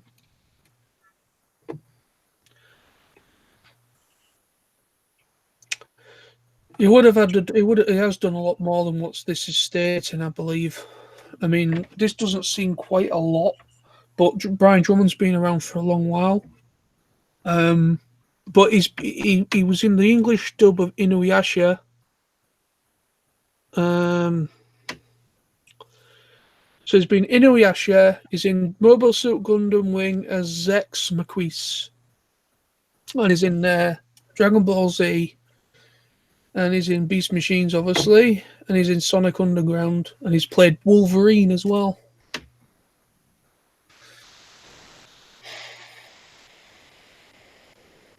But Steve Bloom's played Wolverine as well. Steve Bloom's played Wolverine. Obviously, Hugh Jackman's played Wolverine, but that's live action. But I think for the most part, Steve Bloom's played the Japanese anime versions of the X-Men film series they've done. I think X-Men Evolution. Basically the Wolverine and the X-Men series and a few other ones were produced in Japan, so they were Japanese produced series. And he provided the voice in those dubs. He provided the voice in those dubs for Wolverine. But obviously I can't bring everything to get signed, so I'm definitely going to bring my copy of Death Note, or at least bring one of the sleeves inserts from one of the inserted things. And obviously I'm going to bring my copy of I'm also going to bring my copy of Beast Machine Season 1 to get signed as well, if I can find it. The only thing I bought with last year was my copy of Transformers the movie, the DVD with the original cover on it for Stan Bush to sign. But I should bring some other things this year. I just found who he plays, Lawrence, Brian Drummond in MLP. He plays more characters than I assumed. Yeah. He played, apparently, he auditioned for Big Mac. Apparently, he auditioned for Big Macintosh, who's obviously Applejack's brother. But rather than Mr. Cake, but after Peter New, who plays Big Mac, Drummond was cast as Mr. Cake, as well as various male secondary characters. But he plays in MLP. He plays Mr. Cake, Babs Seed, Sea Breeze, and Double Diamond, plus various characters. So I would definitely probably bring you Season 1 box set, Lawrence, to get signed if you want to. I mean, I'm going to do that. What, MLP? Yeah. I don't actually have the box set of it. Oh, I thought you did. I thought you had the box sets. Yeah. No, whatever. Maybe if we go to... Oh, no. I think maybe if we go to Birmingham... Perhaps if we go to Birmingham on the Friday... Yeah. Do you have the copy? Maybe I could drop into... If. Do you have a physical copy of the movie? Yes. Bring that. I mean, it's obvious. I don't think Brian Drummond's does any voice work in that, but it represents MLP anyway. And it saves you having to go. Yeah. It saves you having to mess around and buy something for him to I mean, that's just an idea. I'm gonna probably bring mine. I've got a few individual. I have got a few individual DVDs. I think is that that one where Fluttershy turns into a vampire temporarily? Is that season 1? That's season 4, I think. Yeah, I don't know. Let me check. I've got obviously seasons 1 to 6. Hang on. Where's season 4? Yeah, it is season 4. Bats. Yeah, that's that episode in season 4.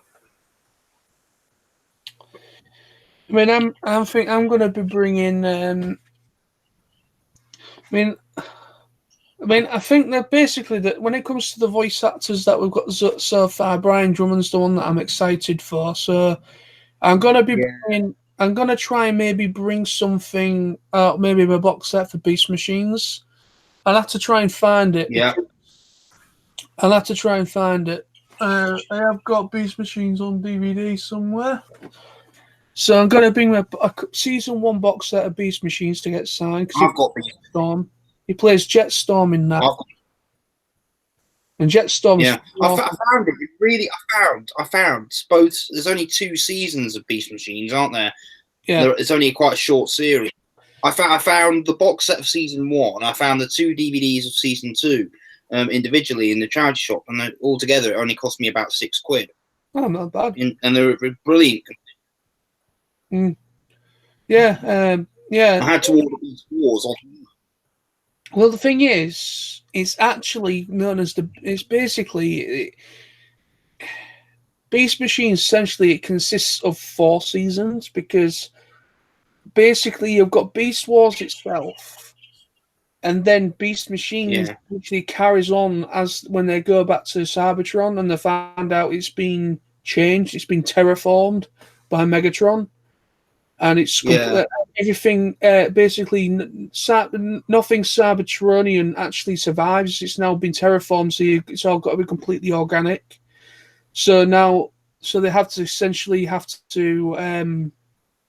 the main characters, all the main maximal characters that survived, all the main maximal characters have to kind of don brand new, basically brand new body types, and they have to become like essentially parts organic. Yeah. I mean, Beast Machines, I haven't watched it in a long while, but it's nowhere near as good as Beast Wars when it comes to... No. It really isn't, but my favourite childhood character from Beast Machines is Jetstorm, and it's just like, it's about to get terminal. I absolutely goddamn love him. Is that when you used to play like imaginary games when you were little, like pretend to be characters? Oh yeah, I actually used to own. I'm kind of kicking myself and don't have it anymore. But I used to own a Jetstorm figure. I used to have the Voyager, the big version of Jetstorm. Yeah, I used to have. I remember back in I remember back pretty much when I was just started school, from reception to like year 2, when Power Rangers was the Mighty Morphin Power Rangers was like the big thing, and kids were always in trouble because we were always playing Power Rangers on the playground, like wrestling with each other, and Yeah. Oh yeah. Me and Sam used to do. I used to do play wrestling. I used to kind of actually wrestling. Essentially, well, I don't think it was completely my fault, but wrestling was kind of banned at our school because I actually hit a kid by accident. I did. Basically, my favorite wrestler, childhood wrestler, is The Rock, Dwayne Johnson, and next to him is Stone Cold Steve Austin. And I did the people's elbow on this kid by accident off the top of this hill.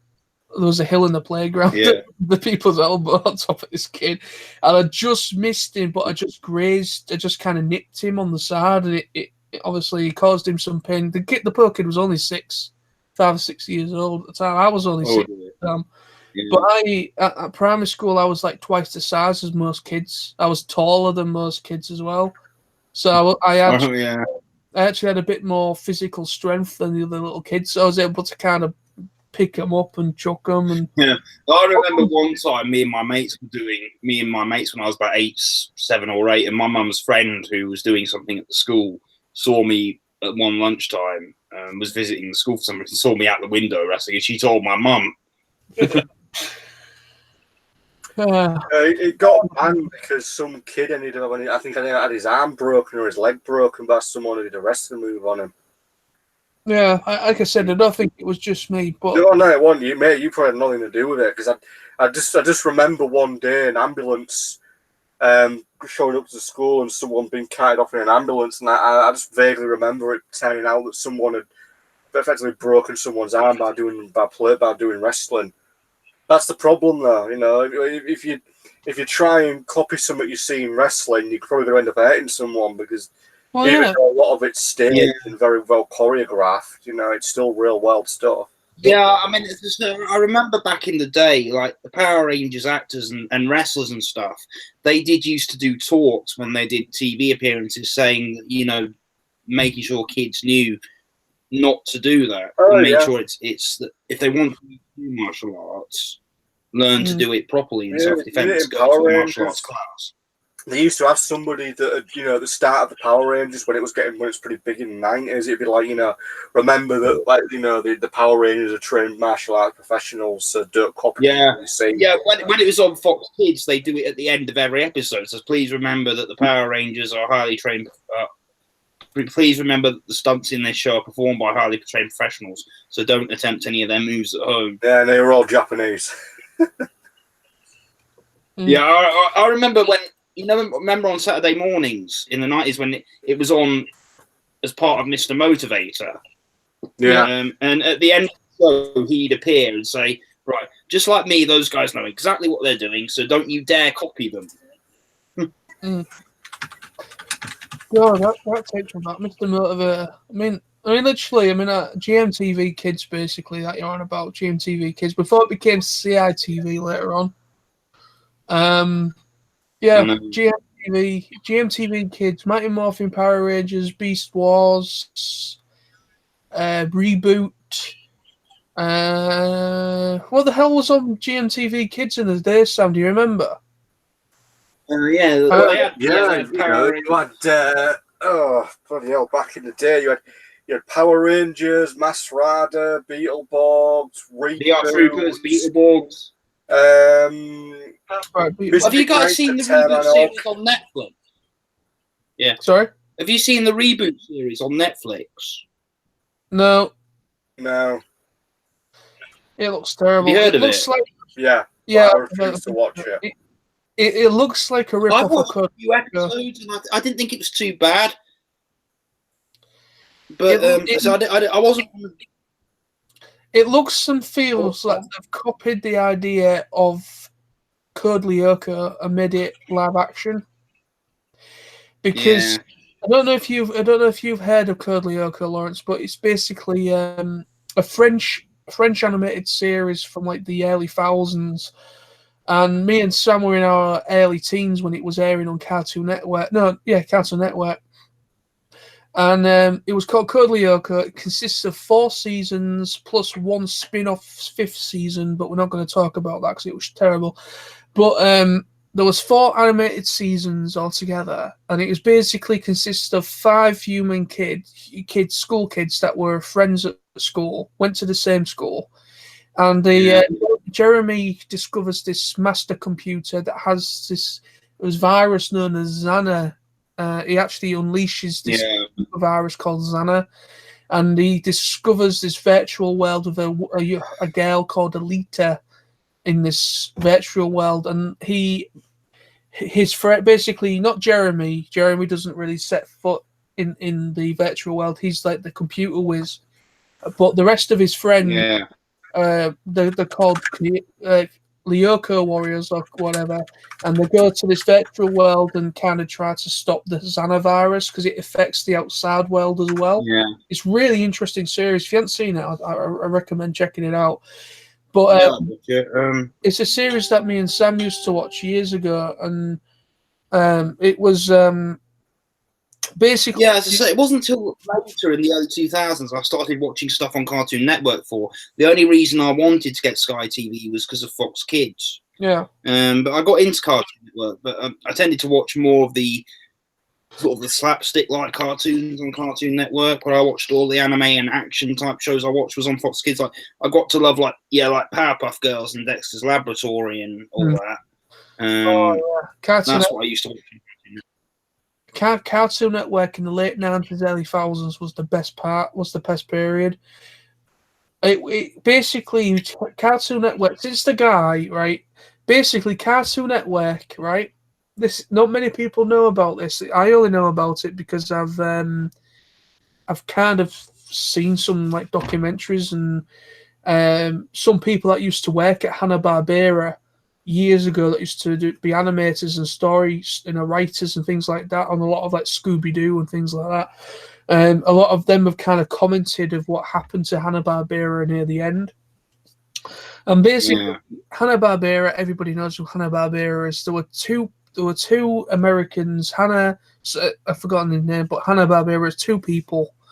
And they were the ones that created Tom and Jerry and Scooby-Doo, the Flintstones, Jetsons, Captain Caveman and the Pussycats, all that stuff. And I think, was it Archer? Not Archer. Archie. Also, Animaniacs. I loved Animaniacs when I was a kid because that used to be on TV Saturday. And I've got the first season now on DVD. I'm waiting for season 2 to come out. That I think was moved to Cartoon Network. I remember that being on Cartoon Network. I remember that series being on Nickelodeon.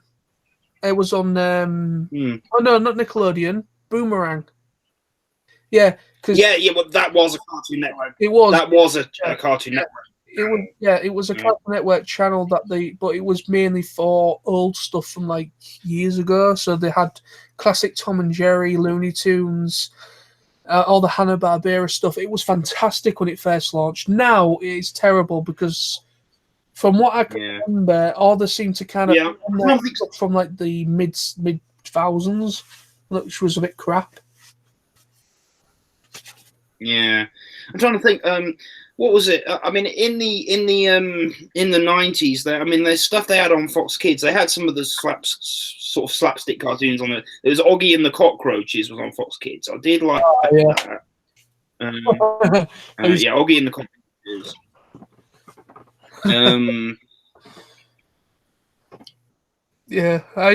Oh god, it's a shame that I used to really enjoy my TV because obviously I was one of the lucky ones that Sam I don't think has ever had Sky Digital at home. No, but it's completely obsolete now. Sky, really. It is now. It is now, really. But what I mean is that when I was growing up, I was fortunate to have Sky, so I had access to a lot of these. Yeah, we got it. We didn't have digital TV. It was going to be a late birthday present for me. It was 1990. No. Actually, no. It was an early birthday present. I got it in late. It was. I think it was late. I think it was late 1999. I think it was just before my 10th birthday. Yeah.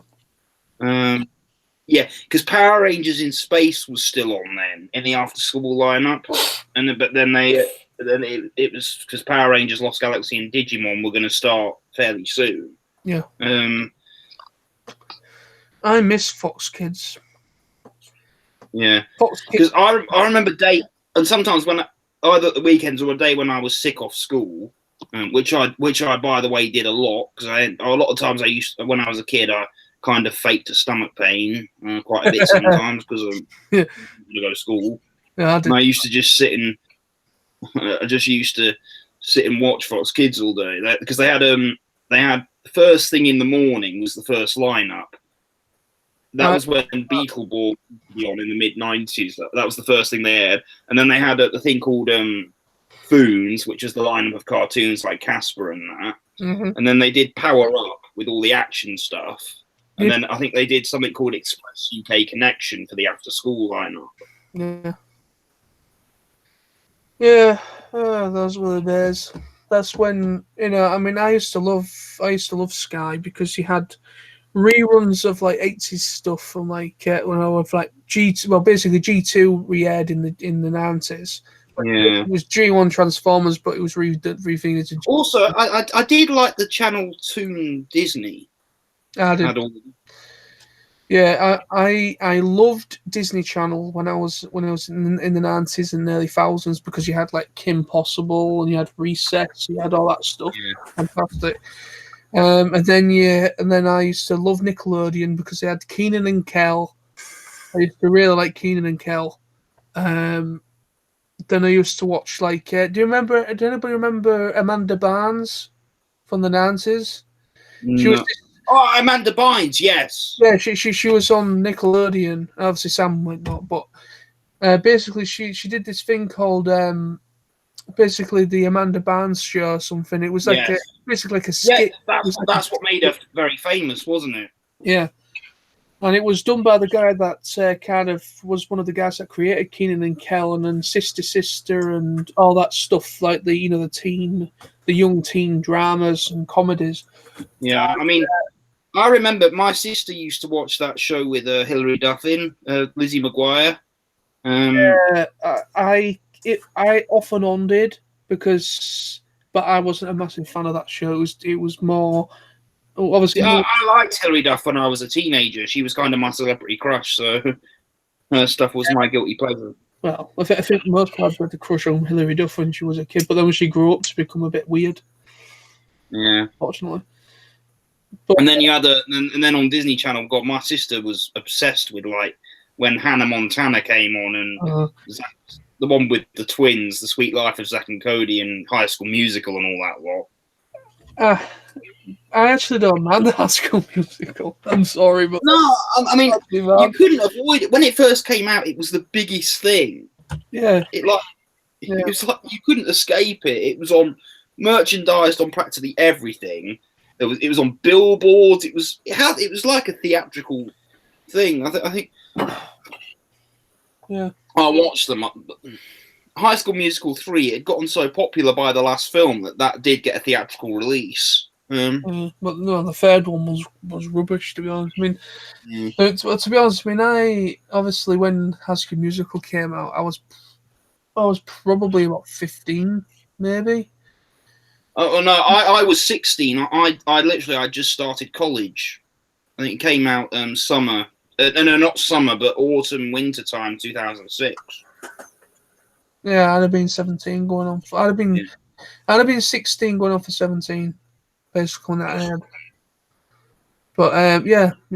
But I mean, I didn't mind it. I mean, mainly what intrigued me about it was that they had the choreographer for Grease on it. Yeah. And when I heard about that, I actually don't mind Grease. That's one of my guilty pleasures. Yeah.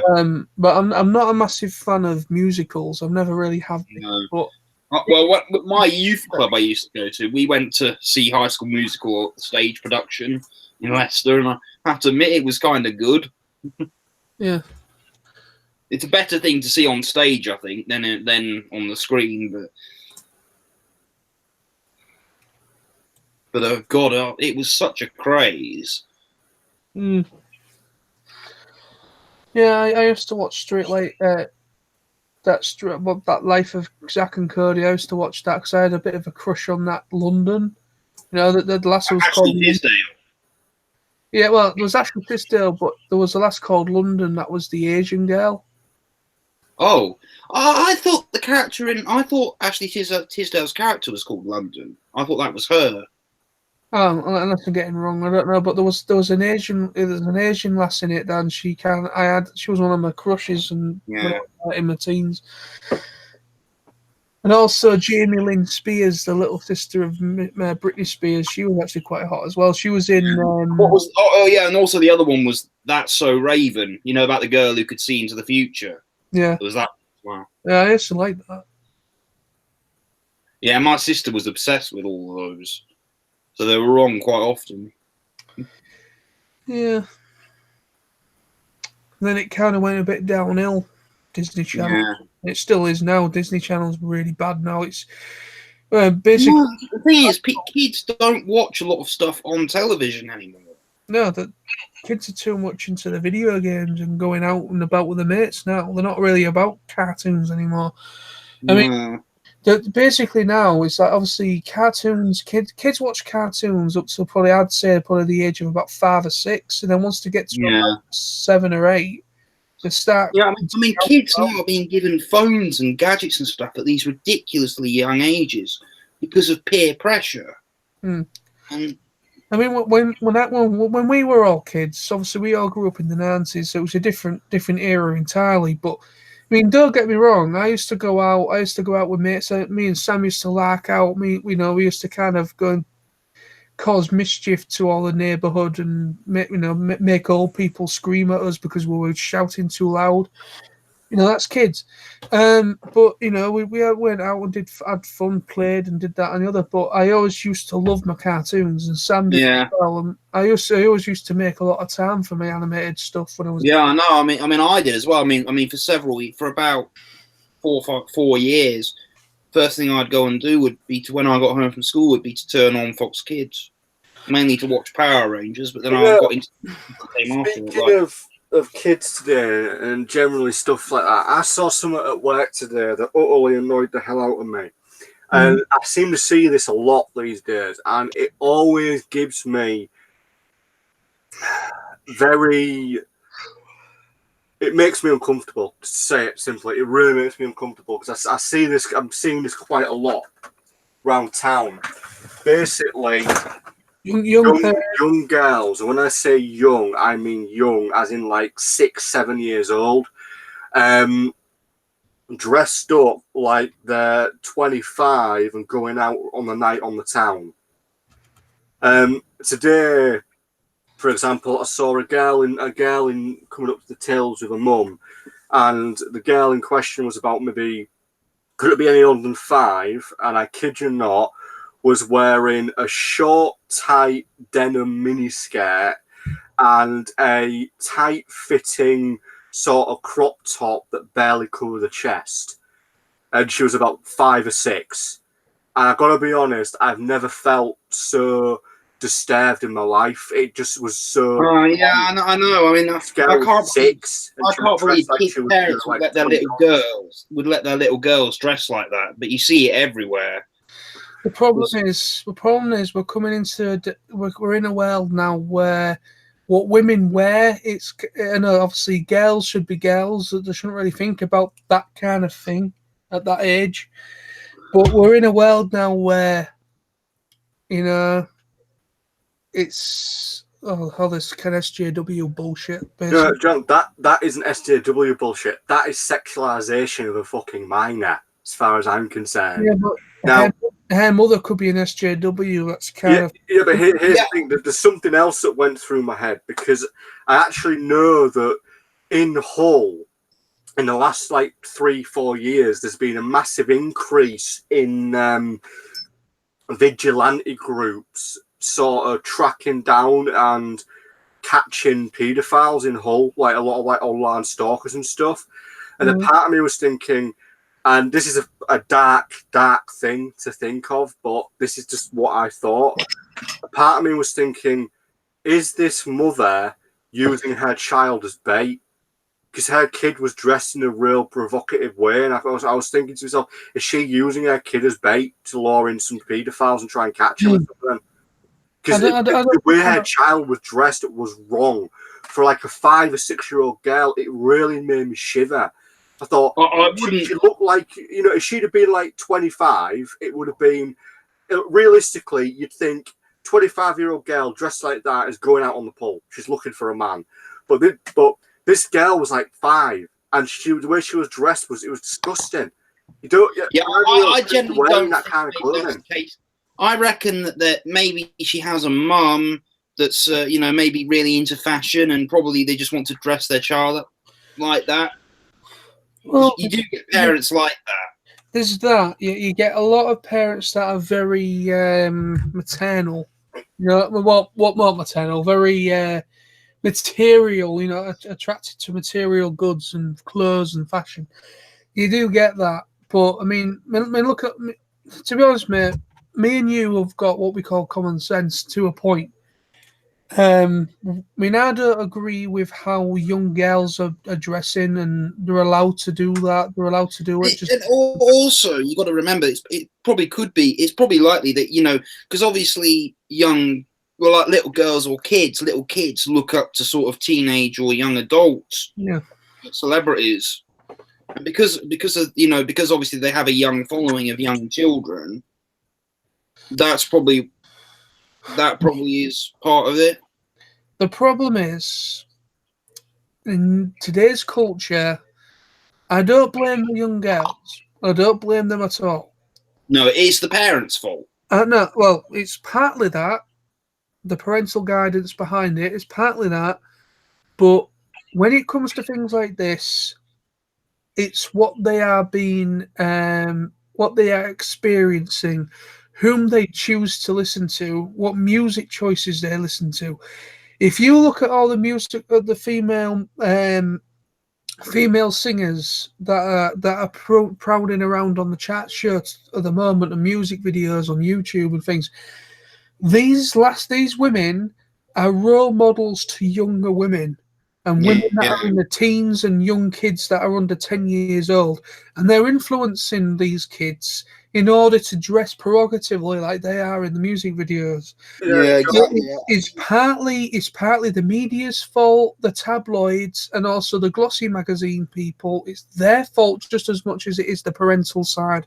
Yeah, John, if you want to talk about SJW feminism stuff, I saw a T-shirt today that when a customer was buying it, I almost wanted to hit my head on something hard. I literally had to bite my tongue because I really wanted to say something. This T-shirt, right, had a picture of Toy Story Bo Peep on it, yeah, and then around her was a message, and it said, "I'm a woman. What's your superpower?" Right.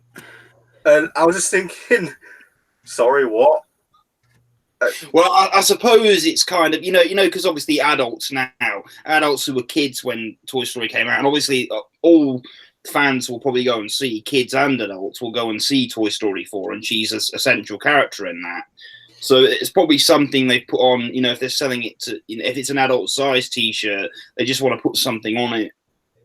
Well, to be honest with you, that might be just an unofficial kind of, or it might be unofficial, I don't know. But I mean, the thing is, Bo Peep, if you look at Toy Story 4, I mean, I'm not going to say anything. Have you seen Toy Story 4 yet, Lauren? Yes, I have, yes. No, that's fine.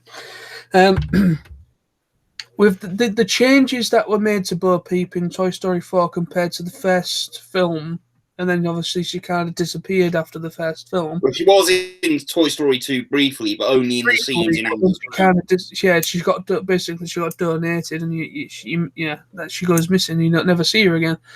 But yeah, literally, there's a dramatic change in her character. I mean, don't get me wrong. I thought Bo Peep was fantastic. I don't think it was like an SJW kind of move at all. She just became strong because she had no human for years, and she had to pretty much fend for herself. So she became more strong because she had to because of the environment she was in. You know what I mean? She had to be. My mum was crying at the end of the film, because supposedly what happens to Woody at the end. Yeah, it got me in the feels a little bit. I mean, literally, as soon as the film starts, it gets me in the feels because there's this lovely montage of the past films and Andy playing with his toys and him handing it over to that young little girl, and I was like, oh God, don't cry. Well, I didn't cry, but I think I mean, I don't know. I mean, obviously, every kid has at least cried to one film that's coming out later this month, Lion King. So I'm really hoping that they kind of redo the whole Mufasa's death thing really well. Yeah. We're all like, no, Mufasa. Yeah, I know. I remember being 4 years old. I saw that twice at the cinema. As I say, The Lion King, the original version, was certainly the first film I was taken to the cinema to see. So. Yeah, my mum took me to see The Lion King, first film I went to see, and then 98 was my second, which was Toy Story, first Toy Story. The first Toy Story came out in 1995. Did it? Yeah, because I got the video for Christmas because it was the Christmas before my sister was born in 1996. Toy Story 2 came out in 1999. Let me check. I'm getting mixed up with the years of things coming out. Yeah. I'm pretty sure, I could be, unless I'm getting mixed up, I thought The Lion King was the first film I ever went to see. I'm pretty sure it was. It would have been because Lion King was a good year or so before Toy Story. Ah, there we go. The Lion King came out in 94. Yeah. I was 5 years old when The Lion King came out. So Toy Story.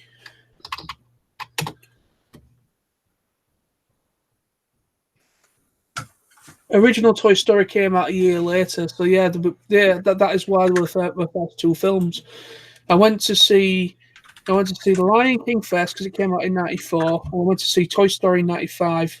Then 99. Well, it would have been 98 that the film was kind of ready to be coming out, and the trailers would have been in 98 for Toy Story 2, but it released in 99. Thing is, I remember. What was it? I never actually saw the first Toy Story at the cinema, unfortunately. I never got a chance to go, but I got the video for Christmas. And I remember sometimes watching it sometimes 3 times a day because I loved it so much. I think I didn't have all of them, but I had loads of Disney VHS tapes. Oh, God, so we did. Movies. I think at the time I saw the original Sleeping Beauty at the cinema because that was re-released and my mum took me to see it. So I remember being a bit scared at the end scene when Maleficent turns into the dragon. Yeah. And I think also I saw the original animated 101 Dalmatians at cinema when that was re-released. My mum took me to see that as well.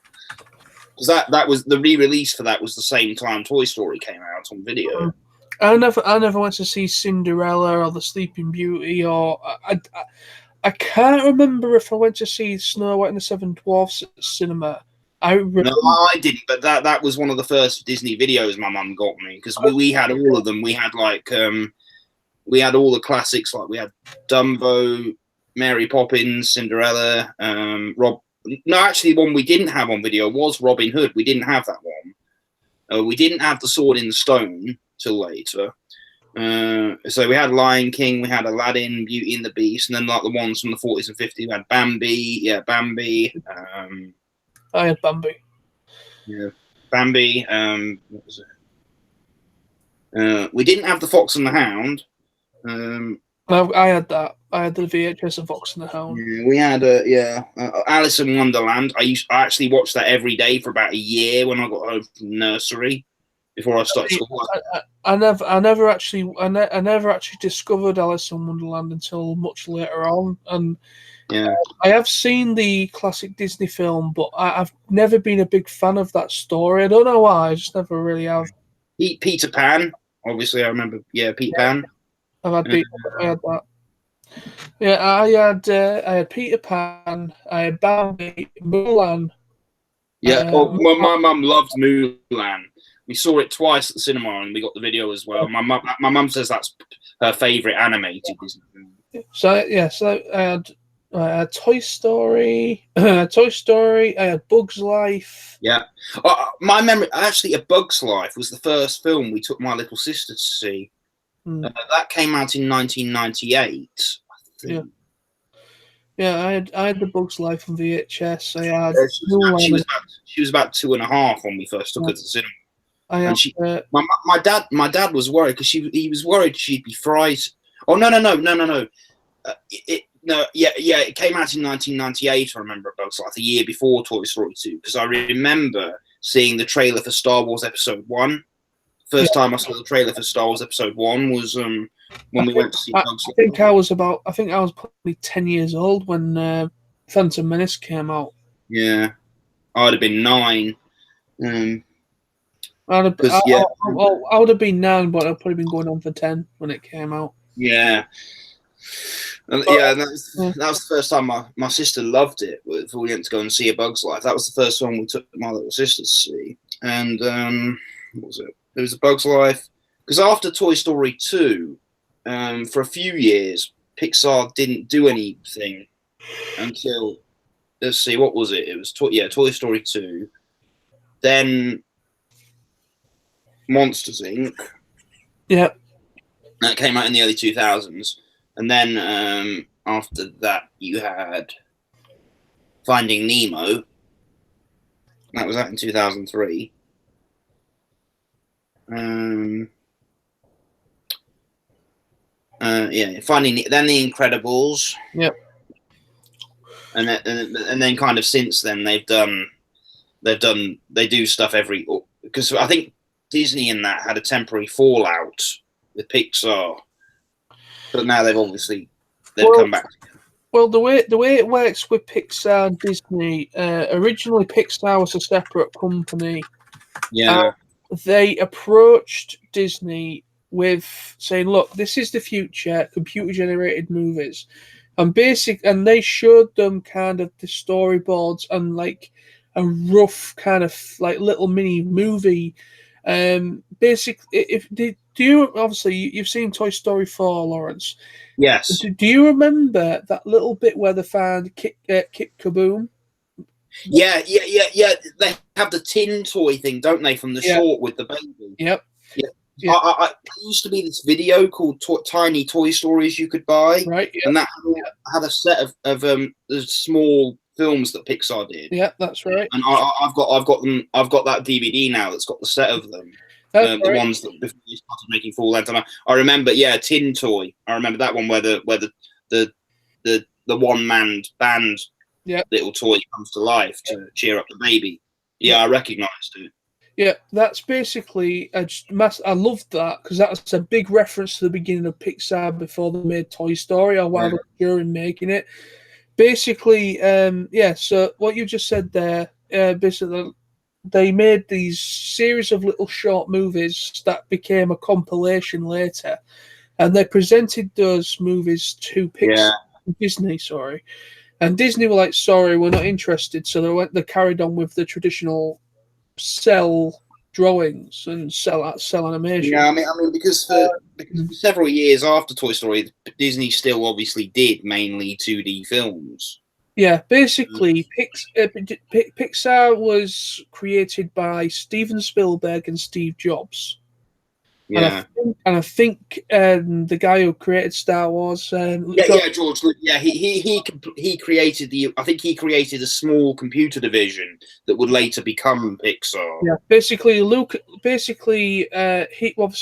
George Lucas created LucasArts, obviously, and I think there was like a side division of LucasArts that kind of wanted to go more self-aware and wanted to go their own way. And Steve Jobs is the guy that actually created or was part of the ones that started Pixar originally. And then they've got John Lasseter and all them lots of which were the producers and directors of a lot of the films and apparently some really amazing gifted artists that managed to acquire some brilliant artists as well that worked in like some legends from like other studios. So yeah, so Pixar was a self-contained business. Yeah, And I mean, yeah, I remember also from those short films. There was the one that was an extra with A Bug's Life called Jerry's Game, where it's the same man playing chess with himself. yeah. That character was actually the cleaner in the art cleaner, the refurbisher in Toy Story 2, who mends Woody. Yeah, yeah. So basically, Pixar went ahead and made Toy Story without Disney's approval.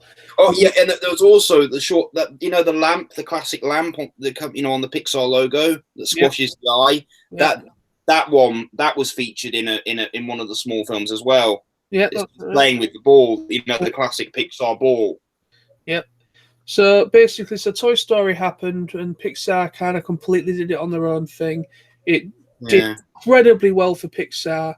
So basically, I believe Sam told me that Disney more or less just distributed Toy Story, didn't they? They didn't actually have anything to do with its production. I think when they when Disney was like realized that Toy Story did incredibly well, it was one of the most highest grossing movies of that year, after The Lion King, and then basically basically Disney took notice, and I think it was Buena or something like that, which is Disney's distribution label.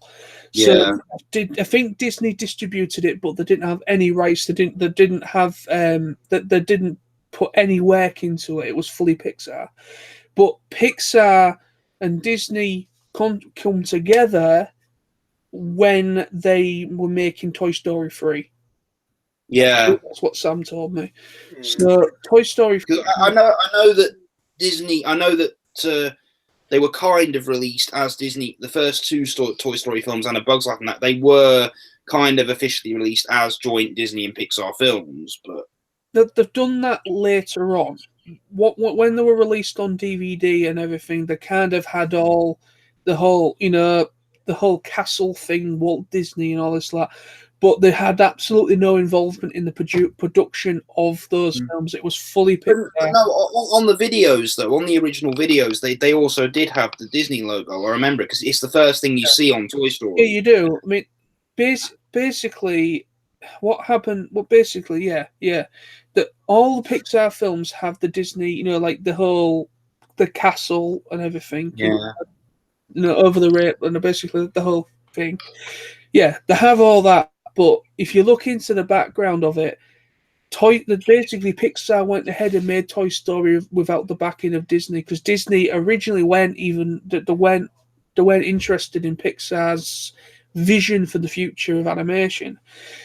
But then when they realised it did really well, they offered to distribute it, and obviously they backed it to go to cinemas. Hence why you probably had their Disney logos all over it. Yeah. It was actually later when it was released. It was a bit later when it came out on VHS and DVD and everything. So you had the full Walt Disney. Yeah. I think officially when DVDs first came out was like 1999 time, wasn't it? It was the very mid-90s the DVDs started coming out. It took a lot longer for them to come out on physical release. Yeah. Now I remember to begin with there were no brand new releases could be released on DVD. It was all just remarkets of older stuff that first came out. Well, the way it works with VHS, if I remember rightly, the only way to find out stuff that was coming soon to cinemas was to buy a VHS cassette film coming out that came out either came out the year previous or that year. So I mean, this is what I miss about the good old 90s. The early to mid 90s. This is what I miss is getting one of those Disney VHSs and all that, or some other classic film, because you get, particularly with Disney videos, because they before the film you'd have a lineup of commercials, and then after the film there'd be a lineup of commercials. Yeah, you had. Before the film came out, like we still do now. Did Disney still do the whole? On Blu-ray and everything, they still do it. The thing is, they wouldn't need to do. But on VHS, I loved it on VHS because you had the whole, especially on Disney stuff, you had coming soon to a cinema near you. You know that. Yeah, it did say that, did it? And then they'd say stay tuned after the film because there'd be another lineup of trailers after the film. So. I remember. Funny story. This I would have been about I'd have been 8 years old. Yeah, I'd have been 8 years old. No, it was just No, I'd have been 7.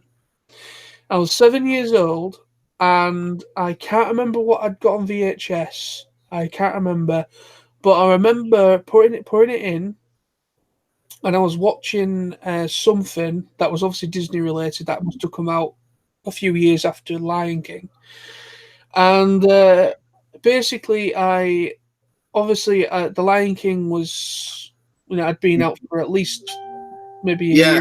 But when the Lion King was first re-released on DVD, it wasn't the original theatrical version.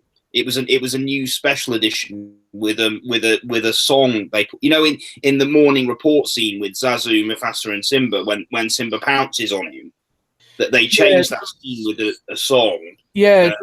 For some reason, I got that DVD for I think it was Christmas 2003. Because that's what everyone wanted for Christmas 2003. Every Disney fan wanted that, and I got that. Yeah. And, the morning report scene was taking out the theatrical for some reason, and then obviously they did like an extended version where they actually had it's a platinum release. Lion King. It's the only version of Lion King that has the morning report song is the platinum release. It's not featured in the Blu-ray. No, because in 2011 was when the Blu-ray release was coming. Obviously, the re-release for DVD and Blu-ray, and that was the original theatrical version. It was also released again at the cinemas in 3D at the same time. Yeah, because I bought new version, but then I also went when I was at Butlins. I went to go and watch it again just for nostalgic reasons on the big screen. So it'd been ages since I'd seen a classic Disney film on the big screen. Mm-hmm. Me and Sam went to see it at View. I think it was when it was brought back as a remaster, and my God, it just because obviously I went to see it when it first was released back in the Lion King. I'm talking about. I went to see it back in. I remember being a bit freaked out. You know when Mufasa's ghost appears to Simba. I remember being a bit freaked out when I was like 4 years old at that. I remember having like kind of shivers up my spine when that happened, but it was more like that's awesome. I like that. That's cool. Yeah. I don't know.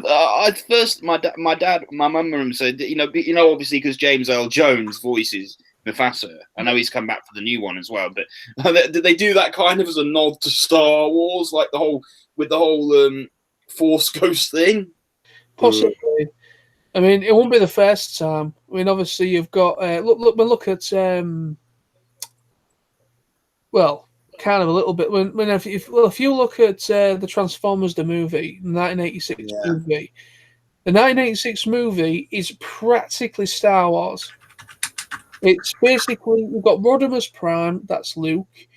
Yeah. You've got RC, who's Leia. You've got Han Solo, that's Springer. You've then got basically who could you say? I suppose Unicron is ideally the Death Star, isn't it? Yeah. It's the monstrous planet. So essentially, Unicron is the Death Star. So essentially, it's and also if you look at the American movie poster that everyone knows of them kind of like striking that pose, it's exact parody of the original Star Wars poster. It's actually a parody of the Star Wars poster. Yeah.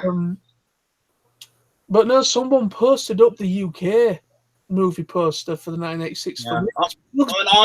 I've got 5 copies now of Transformers the movie, 5 different editions. I've got 2 Blu-ray copies. I've got the 30th anniversary Blu-ray, but I also found the first Blu-ray release. I got a copy of it for £2 on the collector store on the market. I've got 2. I've got the Metronome. I've got the Metronome version, and I've got the 30th anniversary one.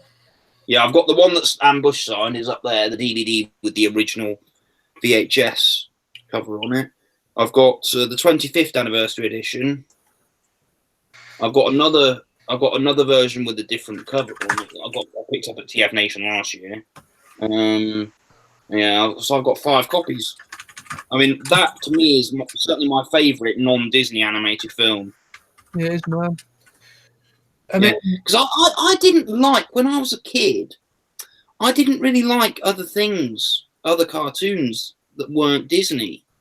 I kind of used to find them a bit boring. I mean, I'm trying to think. I had, well, technically I had Space Jam. It was a cartoon and a live action film. I like that.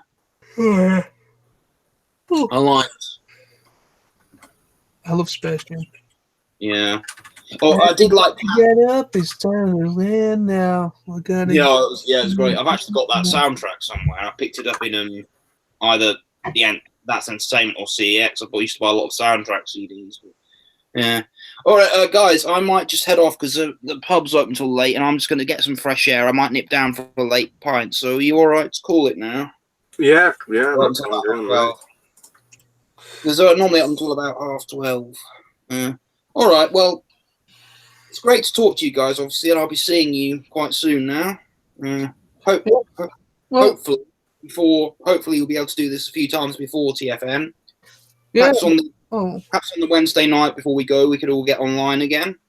Well, actually, I was actually planning on doing that. I've told Sam already about plans of possibly either the Wednesday before we all set off, or maybe Tuesday. I'll have to get involved. I'll have to get in contact with Tony and see what he's doing. But, okay. But I would like to maybe either the Tuesday or the Wednesday. I would like to possibly try and do a pre-TFN chat before we set off, like we did last year. Okay, then that's cool. All right. Well, thanks to my guest, Sam and John. Thanks to anyone who's watched. It's greatly appreciated. So say goodbye for now, guys. I'm now going to watch a film about big, massive robots beating the shit out of each other in a boxing match. Go and check it out. So. Okay. See you guys. See you guys.